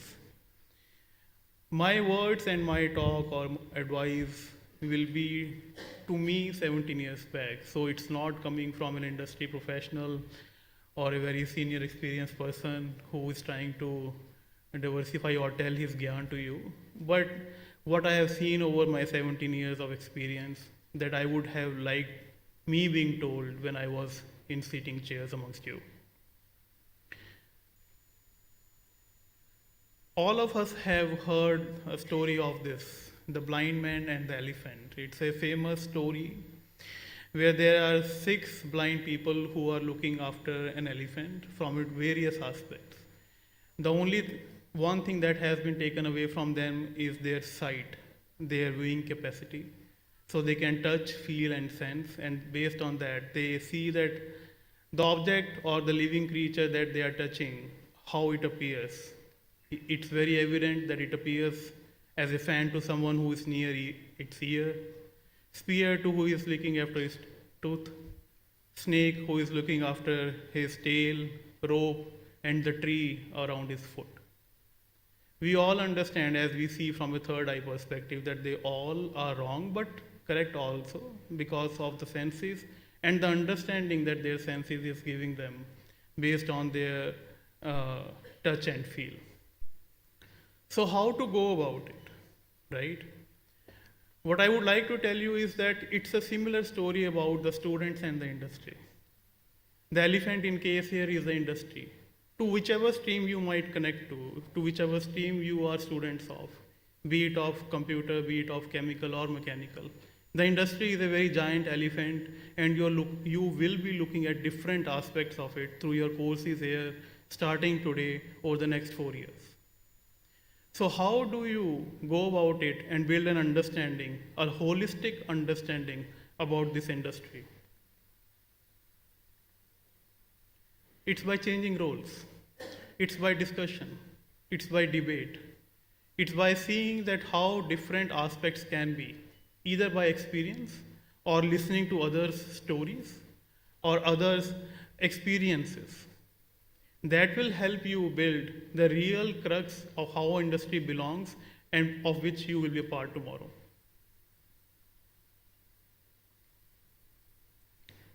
Over my 17 years of experience, I have held roles at being a scientist, doing a very hardcore job at my stream, that is chemical industry, going through ideas, innovation, testing, evaluating, getting them shot down, getting some picked up, getting some patents assigned. I have seen that how rigorous an ideation can be. And then I have seen the aspects of a business industry as well, that where the real worth of those ideas come into picture, where the revenue starts to flow in the organizations or your startups. What I have seen and single understanding that I would like to share, my experience brings is that anything that is common amongst all these roles, all these experiences, that you have the power to define your world. The definitions that will come across you over your 4 years, it's you who will define various aspects of your understanding and personality. The education or the course, you will define it, not only the course that has been defined on an academic level. The mentors and the teachers, their definitions will be very particular to you individually, how much you can learn, how much you can extract. And finally, you will build your own definition of an engineer.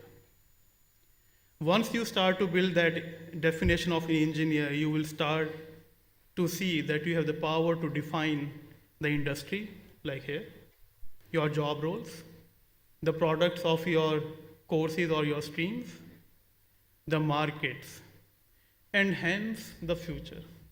So what I see in you is technocrats and the future shapers. You have the power to shape future. You have to believe in it, you have to realize it, and that starts with as you harness your capability, your strengths, and hence you finally harness your ideology. That ideology that you will develop here, away from your parents, in under your mentors and teachers and faculties, amongst your seniors, will shape your identity. You have the power to shape and define yourself. Start owning definition of yourself from today. This is the first time that you are stepping aside from the warmth of your home and in an uncharted new home where you will start to define yourself, communicate to others who you are. Nobody knows you here apart from your parents or maybe teachers. So you start to define yourself, you start to understand yourself, and hence slowly and slowly you will see that your personality is taking shape. This period of 4 years, as if I would have told myself in the past, is a period of transformation. It's not a period of change or newness. It's a transformation period. After 4 years, believe me, you won't realize how you are today. None of you would remember how you were today after 4 years. You will be something else. So hence start with a focus on expanding your breadth and depth. This academic course, this institution will give you all the resources necessary to expand your breadth and depth, and hence height will follow. So you don't need to run after height from the beginning, that's the result. Start working on your breadth and depth in your personality, in your academics, in your courses. This is the time you start building habits actually. Choose your habits very wisely. You have some habits you need to let go of, but you can start building new habits and start thinking about that on an individual level. Build your routine meticulously. Till now you were running for your academics to start clear or get a good score in JEE, but now things will change, rigor will change, your academic sessions will keep on changing semester to semester. But you build your routines. How are your mornings, your evenings, your nights, your learning patterns, your studying patterns? Everything is in your hands. Explore new sources of ideas. Until now, people in the age of AI and internet have been relying generally only on Google or maybe LinkedIn or Instagram as the sources of information and ideas. But as you step into this technical realm of engineering, identify what are the right, bright, and vast sources of information. That are the technical journals, white papers, industry reports, and newspapers. Inculcate the habit of learning. So in the age of AI, somebody told me, how do we survive? And one thing that I think summarizes everything is that you develop a habit of learning. You should be flexible enough, you should be candid enough that you can learn to be better tomorrow.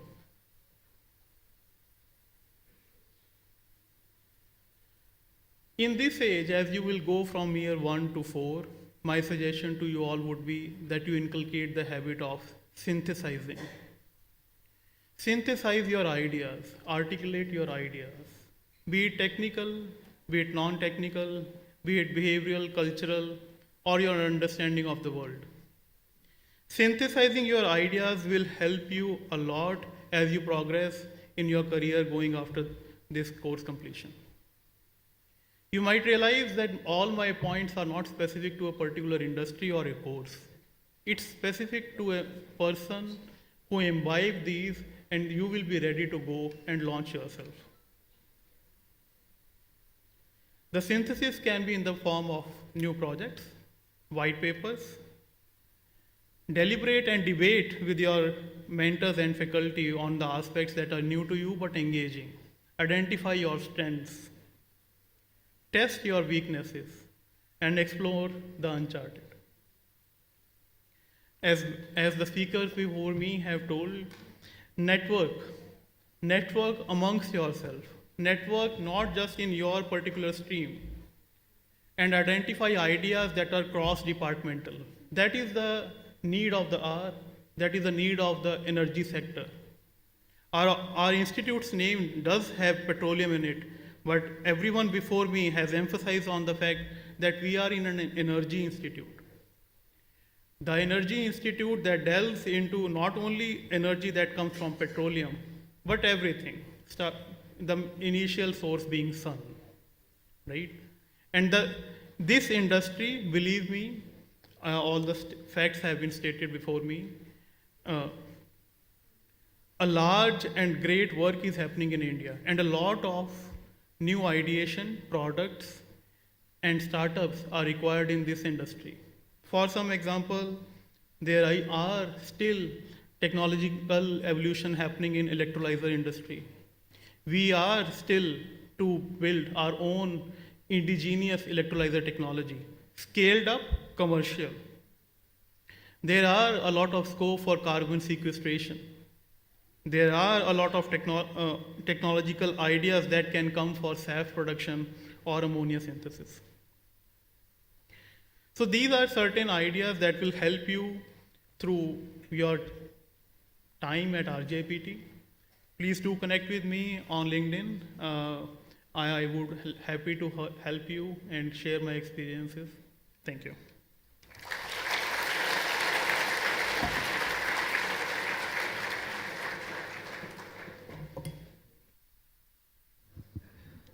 Thank you so much, sir, for your speech, and I must say, you guys are going to learn a lot of things over here. And if you think so, so just give a huge round of applause for yourself. So I believe it's time for the interaction session. So, आप लोगों के बीच में mic आएगा. So if you do have questions or queries or anything, just ask from our board members, they'll answer you directly. Would like to request, please.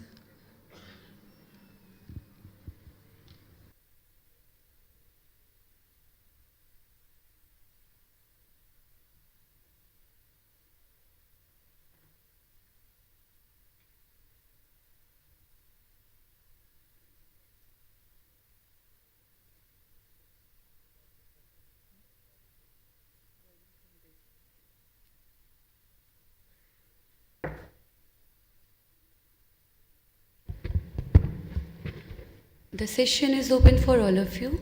If you do have any questions or queries, our board member is ready to give you the answers. अगर आपके पास कोई सवाल है, anything that comes into your mind, please ask to our board members.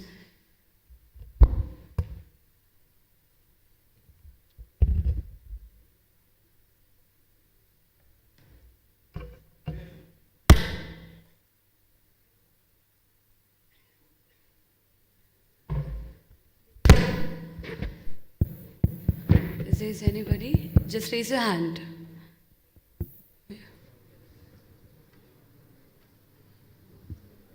Sir, my question is, what is the scope of mathematics and computing in the energy sector? Because as far the little knowledge I have, I believe the two sectors to be very different.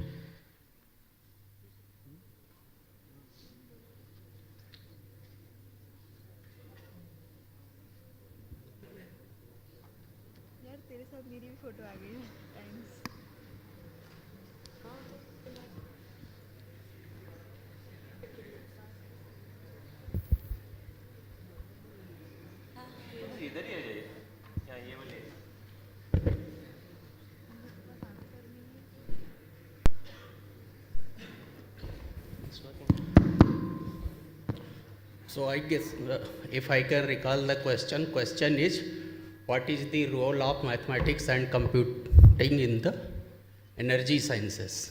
Okay, this is the question. So basically,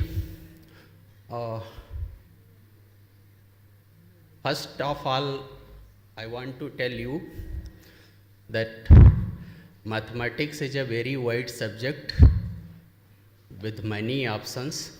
Now let me come in particular to the energy sciences, okay? So in energy sciences, if you go in the, say, petroleum technology field से first. So from reservoir engineering to exploration, Yuri, where you will see the mathematics part, basically applied mathematics part. So in reservoirs, engineering also basically to simulate the results related to reservoir simulations. This computing part is very much going to be used, and explorations also in exploration part for seismic related explorations. Again, this mathematics part is very much used to model the exploration experiments. Okay. Then in drilling technology also mathematics part is involved. This is the one branch like application in the energy sciences. Okay. Then the main application, basically if you go deviate towards the machine learning and data science part also, mathematics is will basically going to form the fundamental base for these fields. I hope I am able to answer your question. Yes, sir. Thank you.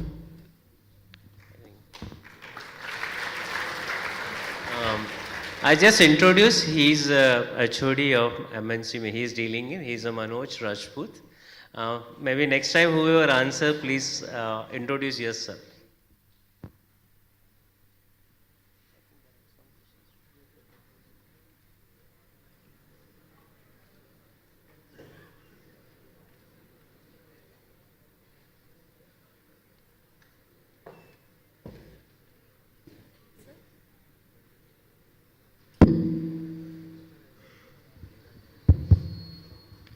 Hello, myself Radha Kaushal, and my question is, hello. My question is like most of us are here with the vision of like for looking for good placements in MNCs and companies. So is my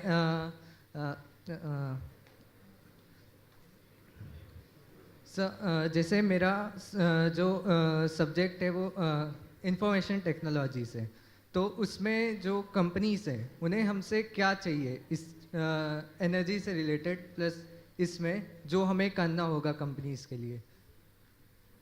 Satish, would you want to answer? Thank you.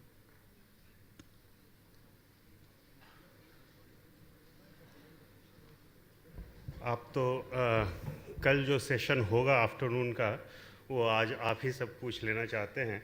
So I am basically chairman training and placement and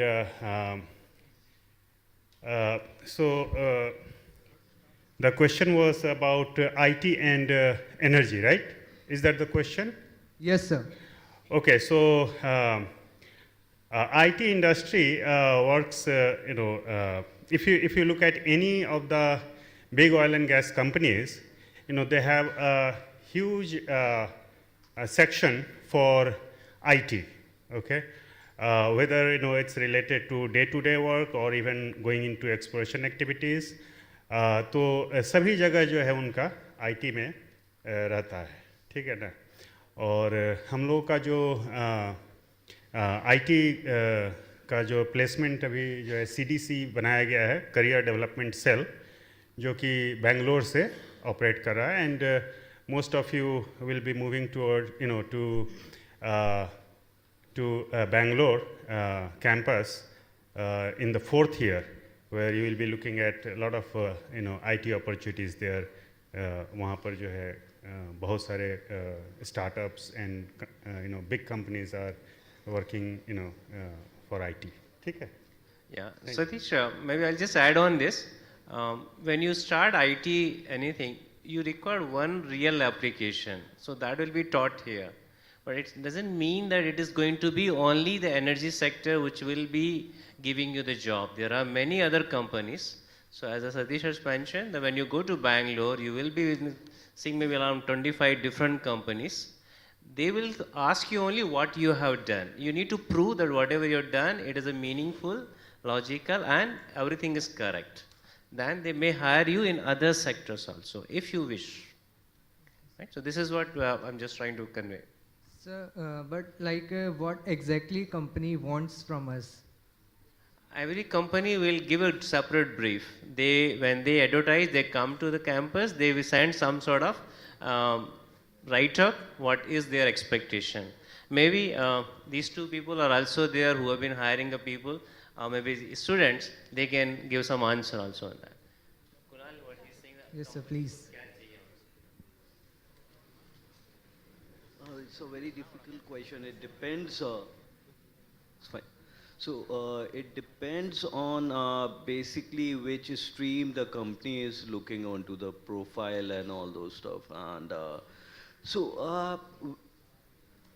if you talk about like from 4 years from now, be it any stream, as I was talking, the world will change. So the company would more be looking for people who understand the problem correctly. Okay, so if it is a problem, the person who understands the problem correctly will only be able to solve it. Now, after 4 years, there will be many avenues or help will be available for you to solve a problem. But it is more important to understand the problem correctly. That's what companies are looking now. Thank you, sir.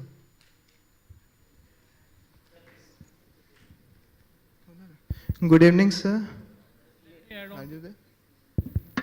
Okay. Let me add on. Okay. Yeah. As Kunalji just mentioned, right? How do you process the problem? Can you understand it? Can you dissect it? And can you solve it? Now, how will you understand and solve the problem depending on how good you are at the courses that you are taking? Were you able to process the education that you have got here? Sir, sorry, sir, you are not audible.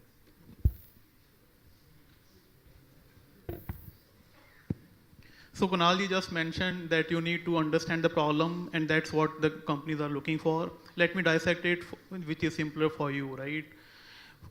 The problem understanding comes when you are able to dissect it, further dissect it, and then create a solution. That will be happening to whatever courses you have taken. You will be given a problem statement. Can you understand it first? That's a very basic thing. Then can you suggest or create solutions? That's the other thing. It will not come automatically or in a day. It will be groomed amongst you as you go from year 1 to 4. And that's what I meant by synthesizing. You start taking on the real-time problems or pseudo problems and develop that rigor and understanding that you can solve the problems, understand the problems, and hence bring your education applicability through you to the industry or the company to whatever you are addressing. Thank you. Thank you, sir. Good evening, sir. Good evening to every chief guest, faculty members, and all the members present here. I am a student of petroleum engineering, and basically my question is that how do we start making contacts with the industry as a fresher? Because as we go into 3rd or 4th year, we meet the seniors, we make our contacts with everybody. But as a fresher, how do we start making contacts with the industry? Because till now we were indulged within the JE, within the academics, but now real world is starting for us and we are new to the industry. So please give a brief roadmap how to start it. I think first Satish, and then we'll give it to the Koshi also. Rohit, he has developed a lot of context, so he will also tell. But let Satish answer first. Okay, so I'm also head of the department for petroleum engineering and geoengineering. So basically, what we have on campus is various student chapters of professional bodies. Okay. Tomorrow you will learn about all these different chapters, and there are chapters like SEG, AAPG, EAGE, FIPI, SPE. So all these international and national professional bodies have these chapters. And when you become a member of these chapters, basically through these chapters you interact with various people in different companies. Okay, you become office bearers of these chapters. And just yesterday some AAPG in fact organized one webinar from one of the person in at a very high position. So that way you can interact with different companies and you come to know about them, you come to know about the industry. Okay, I think that's good enough. Yeah. Thank you. So I'll just add to that, how I did my outreach. So when I was in my first year, Rajat Gupta came to address our students. Rajat Gupta had just become the global head of McKinsey. So then that's when I realized that, okay, my alumni network, I may not be very aware of my seniors, but there are people who are accomplished. So one is use LinkedIn. I think most of your alumni would be on LinkedIn. Search for RGIPT, search for people who are in your target industry. So after your first or second year, you will figure out कि मुझे किस type का job करना है या किस type का job नहीं करना है. So if you have an interest or you want to explore certain job roles, figure out who your alumni are in those companies, make a list of 5, 10, 20 companies, find out who your alumni are in those companies, and reach out to them with a gentle, hi, I want to figure out about this industry. Because when you're in the third year and you reach out, we assume that you're reaching out for sponsorship or internships. So first year, second year, mein start kar lo. What I used to do is whenever I went for a competition, all the judges would get an invite in their LinkedIn by the time the event was over. And then I would go meet them. So those are ways. Every year, your alumni come to campus.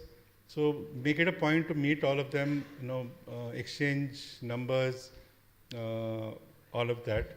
Again, make a list of target companies and follow the leaders in those companies, CEOs or directors or senior professionals, what they're writing about, what they're posting, engage with them on LinkedIn, post a smart comment, ask a question, things like that. So that's how your personal brand gets created and your relationship with those seniors are created, and how you will get time with them to ask about what they do in their day job.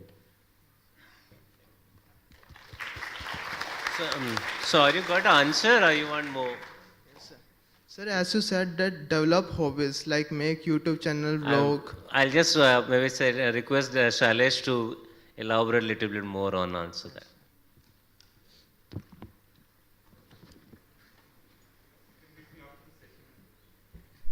Good evening, everyone. Good evening. Good evening, sir. Okay, this is Dr. Shailesh. I am also looking into the alumni affairs, and the one way to connect easily with the alumni is by using LinkedIn. अभी तक हम लोग Instagram, Facebook ये सब use करते रहे हैं. Now is the time to go with the LinkedIn. तो सबसे easy option है. Other than that, we have one platform called Alma Connect.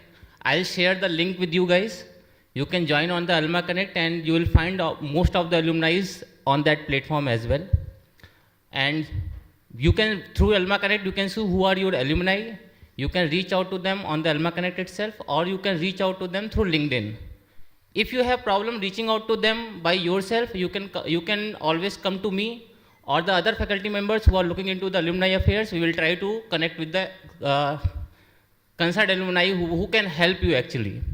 And right after this event, we have one alumni interaction session starting from 6, where you will be connecting with more of the alumni, and they will also be letting you know how you can connect with other alumni.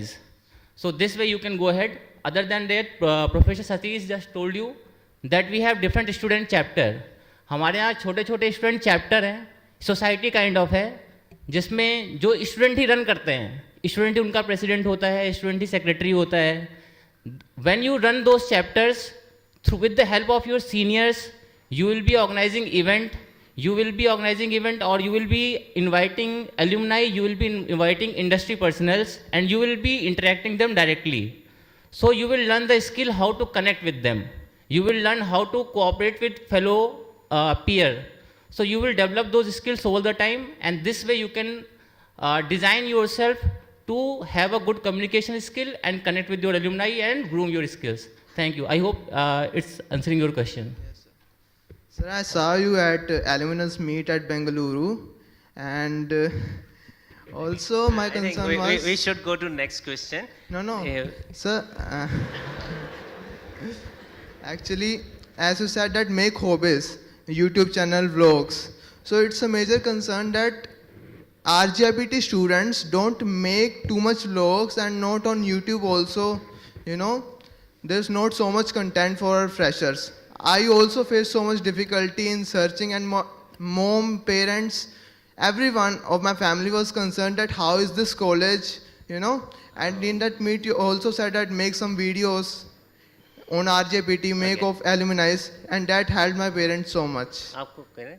So improve. I'll just ask, Bala, you want to add something because you have given some work to Gargi to do this all. Yes, improve a What little he's saying marketing. More, maybe you can come and tell. If Gargi is here, then she can answer. Improve a little marketing over there. Improve a little marketing of this. Okay, so we will pass on this information. Yes. Hello.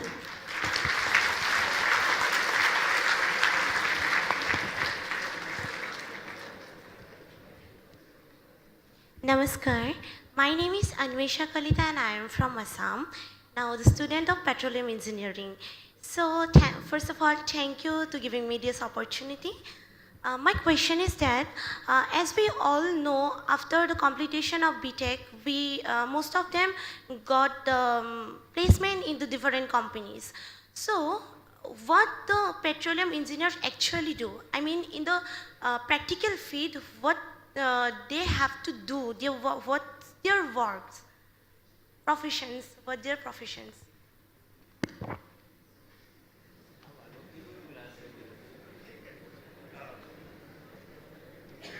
See, I think most of these departmental question can be, for tomorrow we have Know Your Department session, okay, for each department, okay.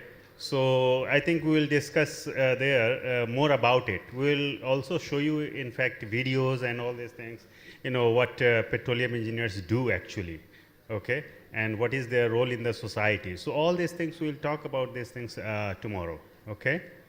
Okay, sir. I mean, it has a funny fact. क्योंकि मेरे एक घर वाले ने बोला था कि petroleum engineering में जा रहे हो तुमको जंगल में काम करना पड़ेगा तो that's why I have to ask this question.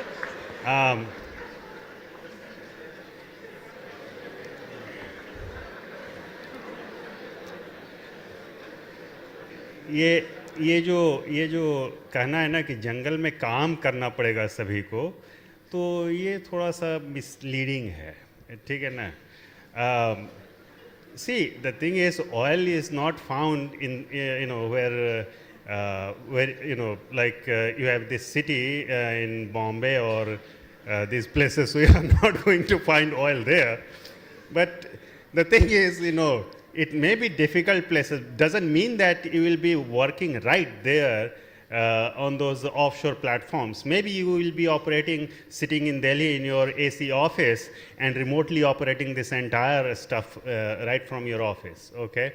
So it's very high-tech industry, okay? And you don't need to go to, all the time to the, jungles where, probably you have heard from Assam where, those oils were found by elephants moving there with their, oil in their feet. Yeah? No, sir. Yeah. He is on ONGC, ONGC Electric Department. So he taught me कि हमारे यहाँ तो ऐसे petroleum engineer वाले रात में जंगल में काम करने जाते हैं माइनिंग के लिए. तो that's why. Maybe Satish, you need to take your department to the real industries, show them how they work. Tomorrow we'll, we'll talk more about it, okay? Okay, sir, thank you. Okay, all right, yeah.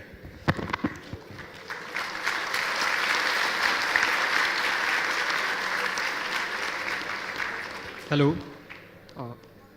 Hello. Good morning, sir. my name is Ankit Kumar and I am from Bihar. Sir, my question is, how can we go in defense through the electronics engineering, especially in the context of RGIPT? Because I have heard that the RGIPT have relations with the HAL, one of the defense companies.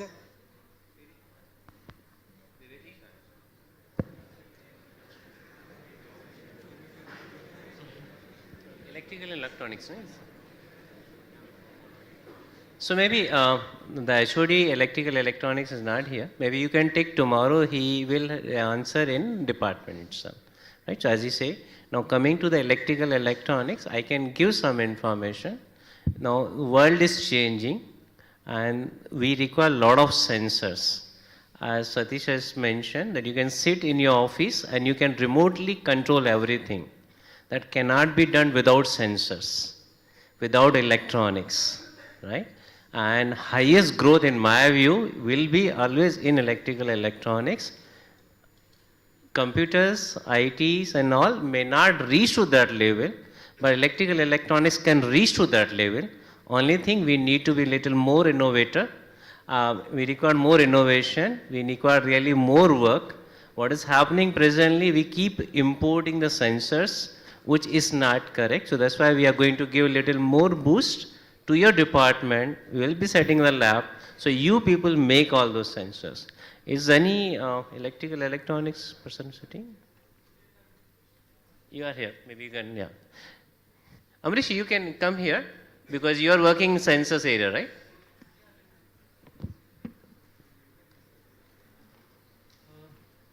I'll say not only sensor, but we have a lot of other aspects also.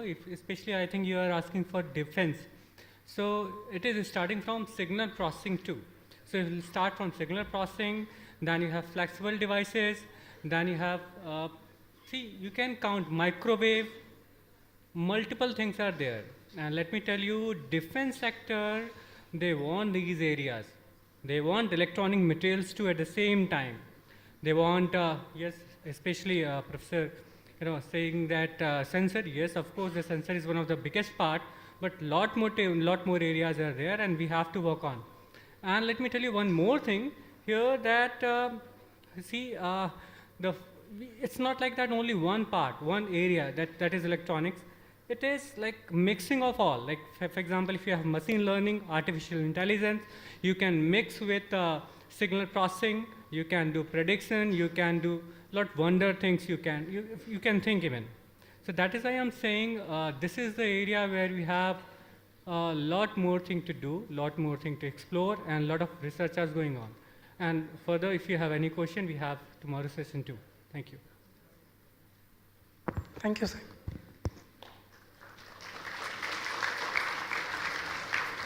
Good evening, sir.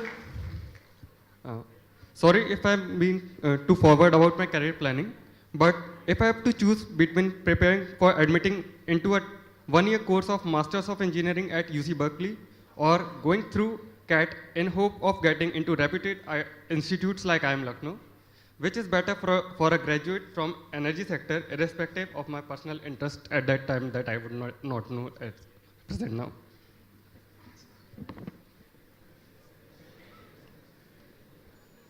Well, I will, so both are wonderful options, okay?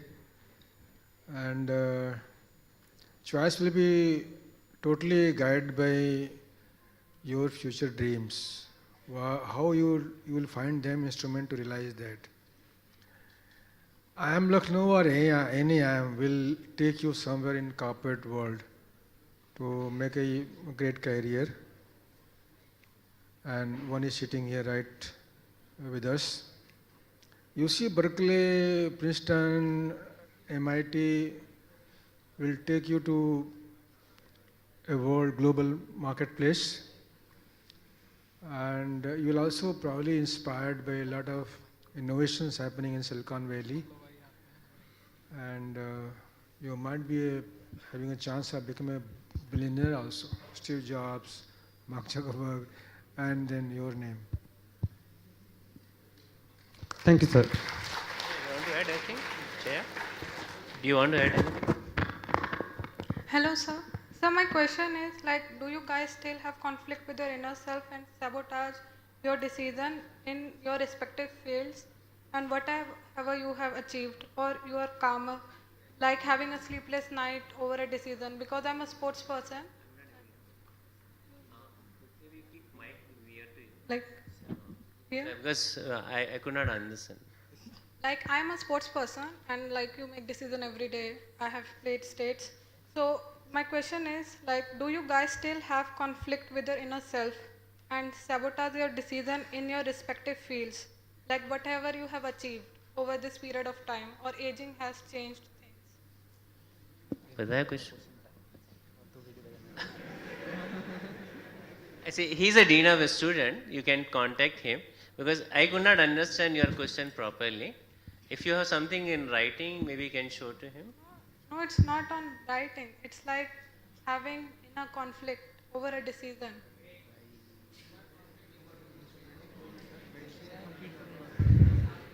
देखो अभी से very early time, okay? Sports person never fail.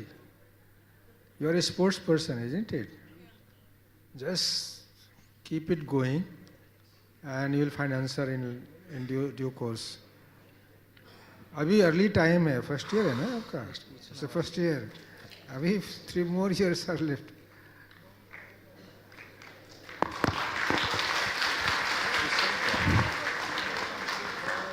Good evening, sir. Sir, here. Just maybe you will be shortly. What do you say? Inner conflict.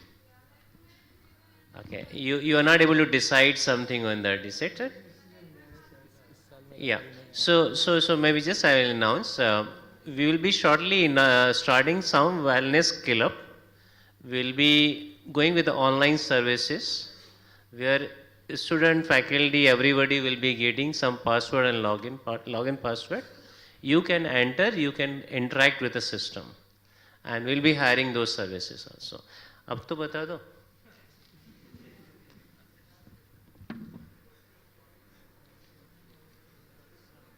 Okay, myself Devashish Panda. So I am your Dean Student Affairs. So as you said, internal conflict or in decision makings, and as I think sir said, at this early age, but anyway, it might come at any age. So we are taking different measures. One is going to be when you say I can't able to decide between two things, which one is right or which one is wrong. So again, I will say,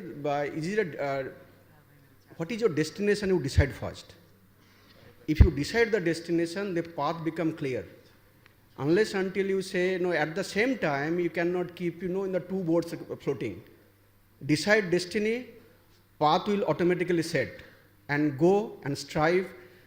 There will be, in any job or any program that you are in, there will be a stress, there will be a conflict within yourself, but unless until you clear mentally that what needs to be done and how you want to achieve and what makes me happy, rest will be very much clear. It will settle down in your mind. Thank you.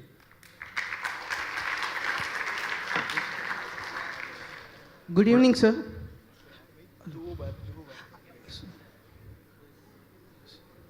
Sir, good evening. Sir. I am Reddy Nagasai from Chemical Engineering. The first year, from few years, a question is haunting me. Like if the students of science branches like mechanical, chemical, petroleum, why they should do coding AI like technical side. At a time we are traveling in two boats.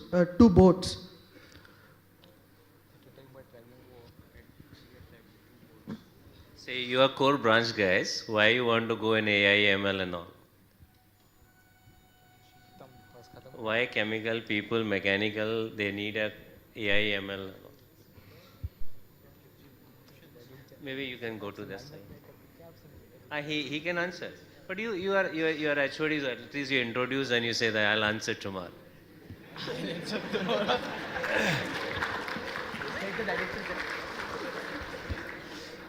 Good afternoon. I am Dr. Milan Kumar. I am head of department chemical engineering. So in chemical engineering at RJPT, we deal with refining sector, and refining sector as a small thing I would say, but it's a major chunk is energy sector. So we educate students to fill the manpower for all energy sectors. So if you talk about the, especially if you take refining sector, so all refining sections are getting automated. They are already automated. So if you have any problem in any unit, and if if it is integrated with AI, so that will help you to early understand the problem, what will occur in the future, and you can predict and you can take early decision. So, so all knowledge about the AI and its implementation in refining and energy sector will help you to understand the problem, take the better decision. So it would be kind of very useful in future. And all petroleum refiners like HPCL, BPCL, and IOCL, they have one vertical, one vertical that is only developing applications related to AI in the energy verticals. Hope I made your point. So, not only AI, sir, but as a science students, why are we learning Python, C++, Java, like those software programs? Okay. So these are the languages when you when you are going to do some programming, or you want to interact with some computer, you want to do some do some problem solving, you have to learn the basic languages of that computer understands. So Python, Java, C++, these are the basic languages you should learn, and these will be taught in your first year program. And from that you will build up understanding about this computer languages, and based on that you will do a lot of projects that will help you to design any system or understand any system from the first principle. And if you go in fourth year, that overall knowledge will help you to design the whole plant. Milan sir. Okay. Milan sir, maybe Okay. Apoor can pitch in here. Hey, hi, I hope I'm audible. Yeah. So I was also a student of chemical engineering, I think same institute, right? And I think your question is that why should I spend time probably learning about coding, languages, or even let's say AI, right? I think the way you should think about it is that the world is actually changing very fast, and very soon AI is actually going to be an equivalent of that, how do you use computer, right? Because there's going to be a lot of uncertainty going around that how this entire landscape is going to evolve. And I think as one of our guests was also mentioning, that maybe it's not about that what kind of jobs are actually going to, let's say, remain in future, right? But I think definitely the people who know how to use AI, they'll be at least be safeguarded for a very, very large extent, let's say, from this, the tectonic shift which is going to come, let's say, in the entire job industry, right? Point number two, I think I'll basically go back that today you are basically pursuing, let's say, chemical engineering, but let's say after 4 years, 5 years, 6 years, right? What if your interest actually starts tilting towards something else, which is actually closely affine to, let's say, using AI, or let's say even building something of your own, right? So if you try and basically at least start spending some time, right, it might actually be, let's say, really, really useful to you, right? So I'm also a chemical engineer, right? But today I think I'm using more of, let's say, LLMs, more of, let's say, AI concepts to kind of do my day-to-day job. So I would have never thought about it, let's say, when I was probably in college, but it is actually really, really helping me out.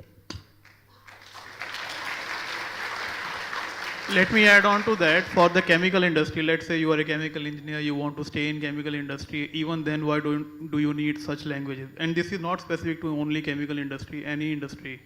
See, you are an engineer first, then you choose your course, and then you choose enablers. In my view, you are an engineer who can do the job that is assigned to whatever role you imbibe in your first year of career or 30th year of career. Now, you have chosen a certain field, be it mechanical, chemical, or petroleum, or anyone. You will be serving as an engineer to that area of that industry. And there are many roles in those areas which will need multiple enablers to do the job that you are needed. You haven't asked this question about why do you need to learn mathematics and regression in your courses, right? If that makes sense to you, similarly, all the languages that you quoted are also required similarly. These are the enablers as you mentioned, these are languages. Languages is not a job in itself. It's an enabler to help you solve a purpose. So that's why everyone, not even chemical, would need to learn this going forward. In my career and in my peers, I have seen across the chemical or petroleum sector, every data that is being generated from an operating plant, from an R&D plant, for a new technology development, companies are investing less and less in generating new data, but utilizing the previous data that has been generated from various sources to read and process and to build new conclusions and then solutions and products from that data available. You need all these languages. And the best utilization of these languages happens when the engineer is coming from that stream. As you go forward, the higher pays, higher salaries, and better positions are coming across the way for those engineers who are very specialized in a particular sector, let's say chemical or petroleum, but also know these enablers and languages to do the tasks that cannot be done by a software engineer. I think that helps. Thank you. Thank you. Good evening, sir. Sir, my question is, when you think about the petroleum industry, the world is shifting towards renewable sources of energy. So what do you think is the future of petroleum industry? Satish आपको तो देना नहीं है ना answer इसका. Okay, I'll just say renewable energy cannot give a completeness to you. Let's take a renewable energy. If you talk in terms of biodiesel, bioethanol, or something like that, it can. Otherwise not. But extracting or making conversion that way, it will turn out to be very costly. And again, if we have others resources available, making better use, making better engine so that emissions are reduced significantly, that will be the future.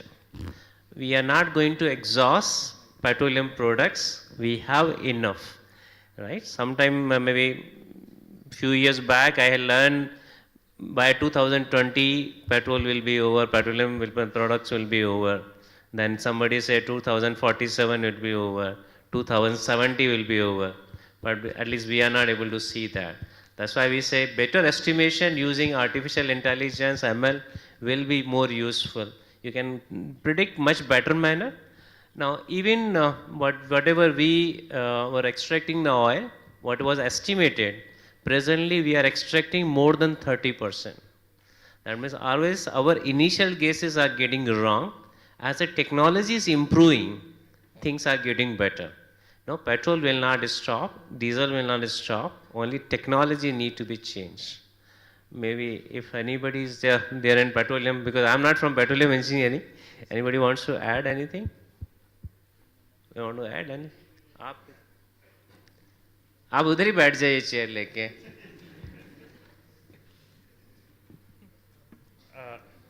See, one thing is, if you look at any future prediction, what you will find is all these renewables that we talk about, okay, it's going to only add, okay, ठीक है ना, जो हम लोग का energy need है, ठीक है. If you look at what US is utilizing per capita energy, what India is using per capita energy, तो जो है बहुत डिफरेंस है, ठीक है. तो एनर्जी नीड जो है बहुत ज़्यादा है, तो इसलिए एनर्जी एडिशन होगा, ठीक है ना. पेट्रोलियम भी यूज़ करेंगे हम लोग, कोल भी यूज़ कर रहे हैं, अभी भी कोल यूज़ कर रहे हैं, थर्मल पावर प्लांट अभी भी चल रहे हैं, रिन्यूएबल भी ऐड होगा. और ऊपर से ये भी आप समझ लीजिए कि जो ये हाई डेंसिटी एनर्जी जब बात करते हैं, हाई डेंसिटी एनर्जी, तो ये है कोल, पेट्रोलियम एंड न्यूक्लियर. ये तीन जो हैं हाई एनर्जी डेंसिटी है, ठीक है. तो इसलिए ये इकोनॉमिक हो जाते हैं, ठीक है. Thank you sir.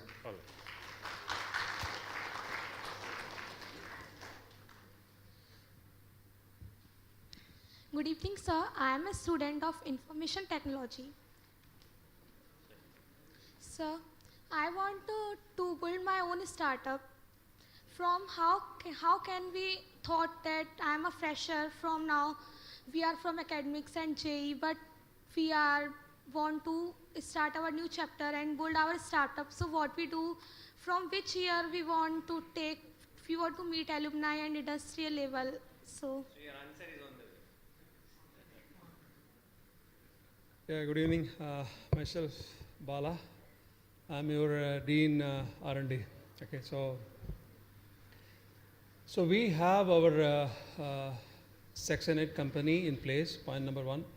And point number 2, as Director mentioned in his speech, we are collecting set of problems from industries. Okay, so those are the problems which will be available to you very soon. We can pick one problem. If you want, you can have a mentor also, okay, and start working on those problems.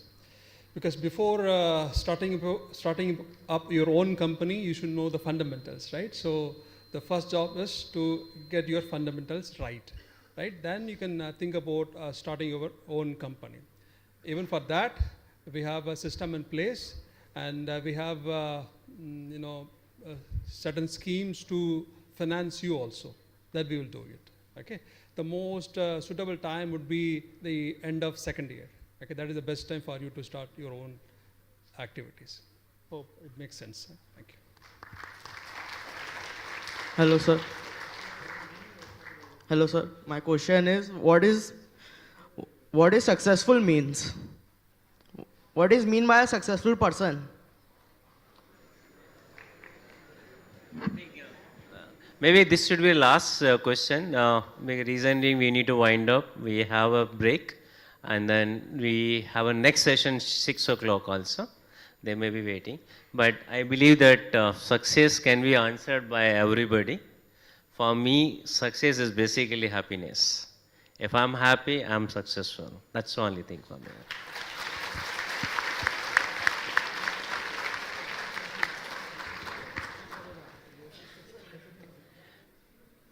Anybody else?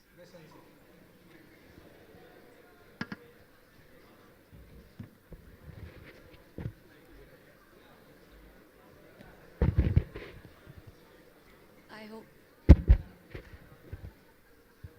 Hello, check. Hello.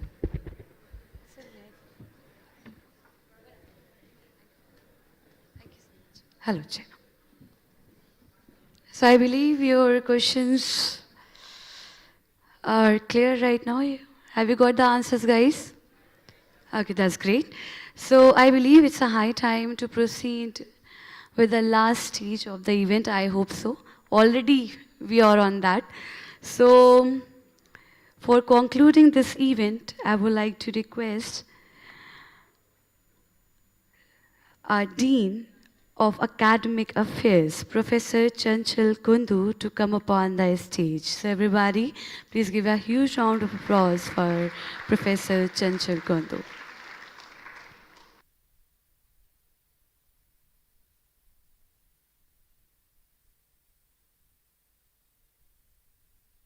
All of you, as we come to the end of this inspiring and uplifting ceremony, I stand before you with a heart full of gratitude and appreciation. It's my proud privilege to propose the vote of thanks on this special occasion, the inauguration program of B.Tech 2025 batch at Rajiv Gandhi Institute of Petroleum Technology, as our director has rightly mentioned, RGIPT. First and foremost, I extend my sincere gratitude to our chief guest, Professor M.P. Gupta, Director of IIM Lucknow, for gracing this event with his inspiring presence and words of wisdom. Sir, your shared stories and messages will undoubtedly leave a lasting impact on the minds of our new entrants as they begin their academic journey. My heartfelt thanks to our guests of honor, Mr. Rohit Thomas Kosi and Mr. Kunal Jain, for taking time out of your busy schedule to be with us today. Your insights from the professionals world have added great value to this orientation program. We are also honored to have with us our distinguished alumni, Mr. Apurva Mittal and Mr. Nishesh Gaur, who have not only made us proud with their achievements, but have also come back to motivate the next generation of RGI PTians. Thank you both for being with us on this occasion. I extend deep appreciation to our President Board of Governors for joining us virtually and for the continued support and guidance provided to the Institute. I must also thank our Honorable Director for his continued leadership, vision, and encouragement that keep us moving forward as an academic community. To the parents, first of all, apology that we could not accommodate you within the auditorium because of limited space. So they are sitting outside. We have a arrangement of live streaming over there. So thank you for placing your trust in us. We assure you that your children are in an environment that fosters academic excellence, holistic development, and professional integrity. A very special thanks to the UG Admission Committee, particularly to its chairman, Dr. Abhishek Kumar Singh, and his entire team, as well as staff members involved in the admission process. Their dedicated efforts have made the admission process smooth and efficient. To the faculty and staff members who worked tirelessly behind the scenes to make this orientation program a success, my sincere thanks to them. Your dedication and teamwork are truly commendable. I would also like to extend my heartfelt vote of thanks to all those who have contributed to the success of this orientation program. To our new students, welcome once again to RGIPT and RGIPT. We are excited to have you with us. Make the most of your time at RGIPT, explore, engage, and evolve.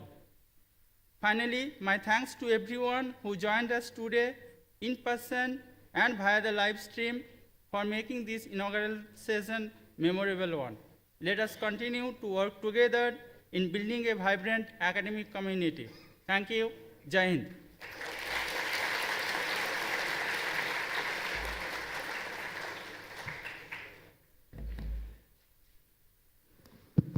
Thank you so much, sir.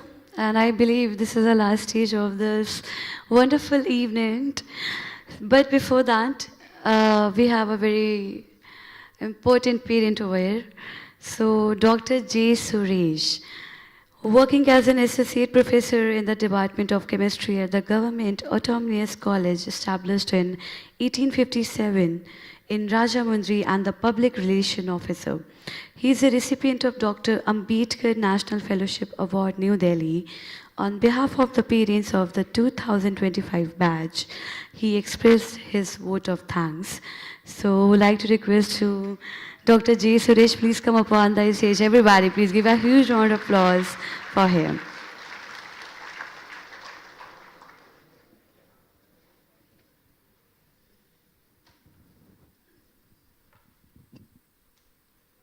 Thank you one and all for giving this wonderful opportunity.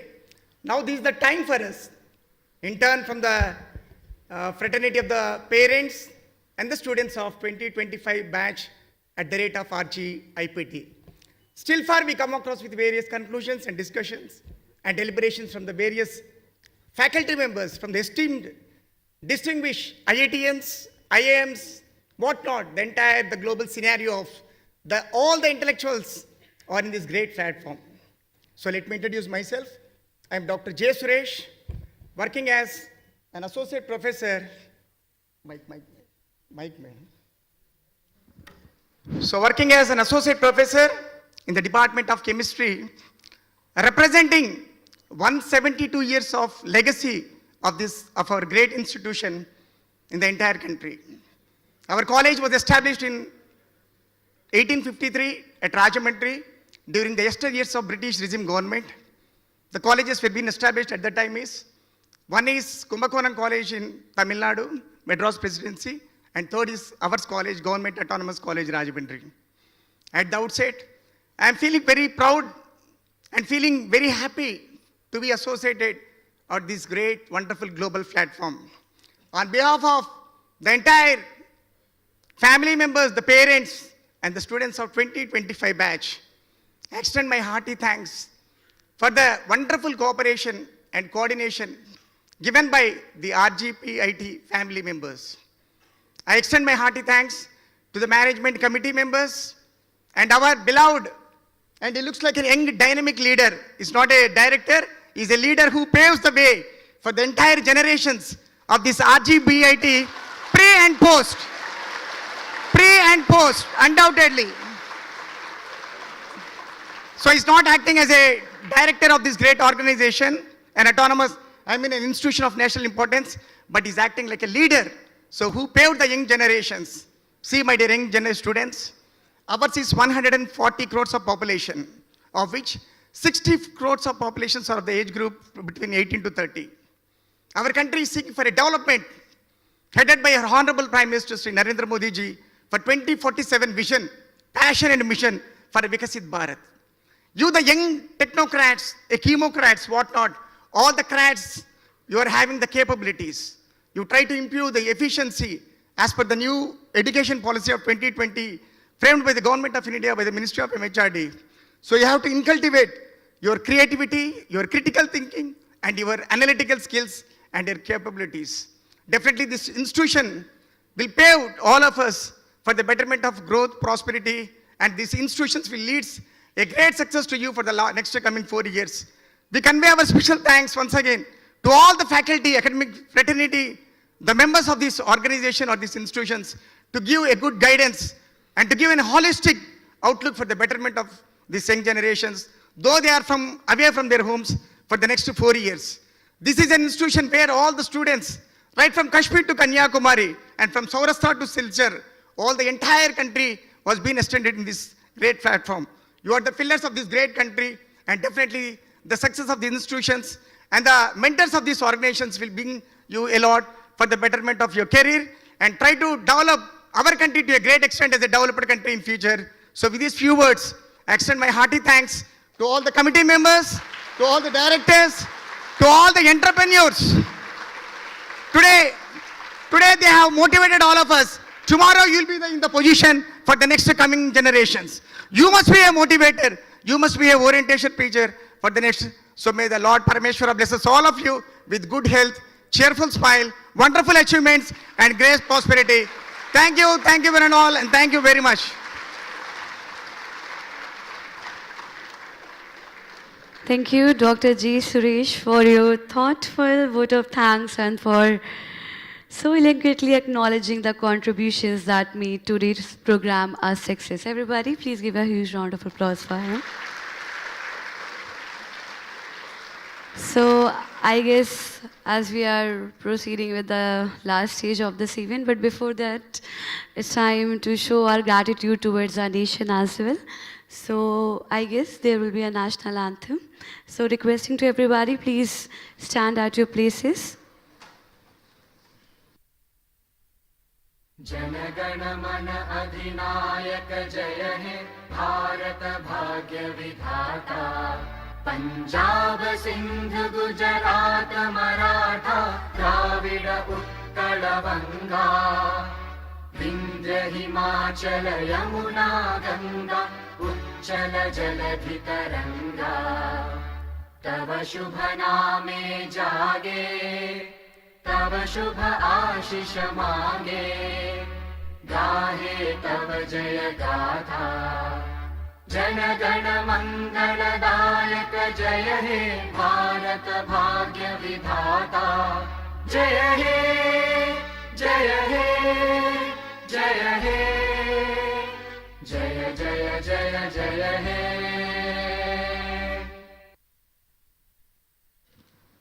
Everybody please settle down. Bharat Mata ki. So, so I believe, should we? Okay. Thank you so much. A very, very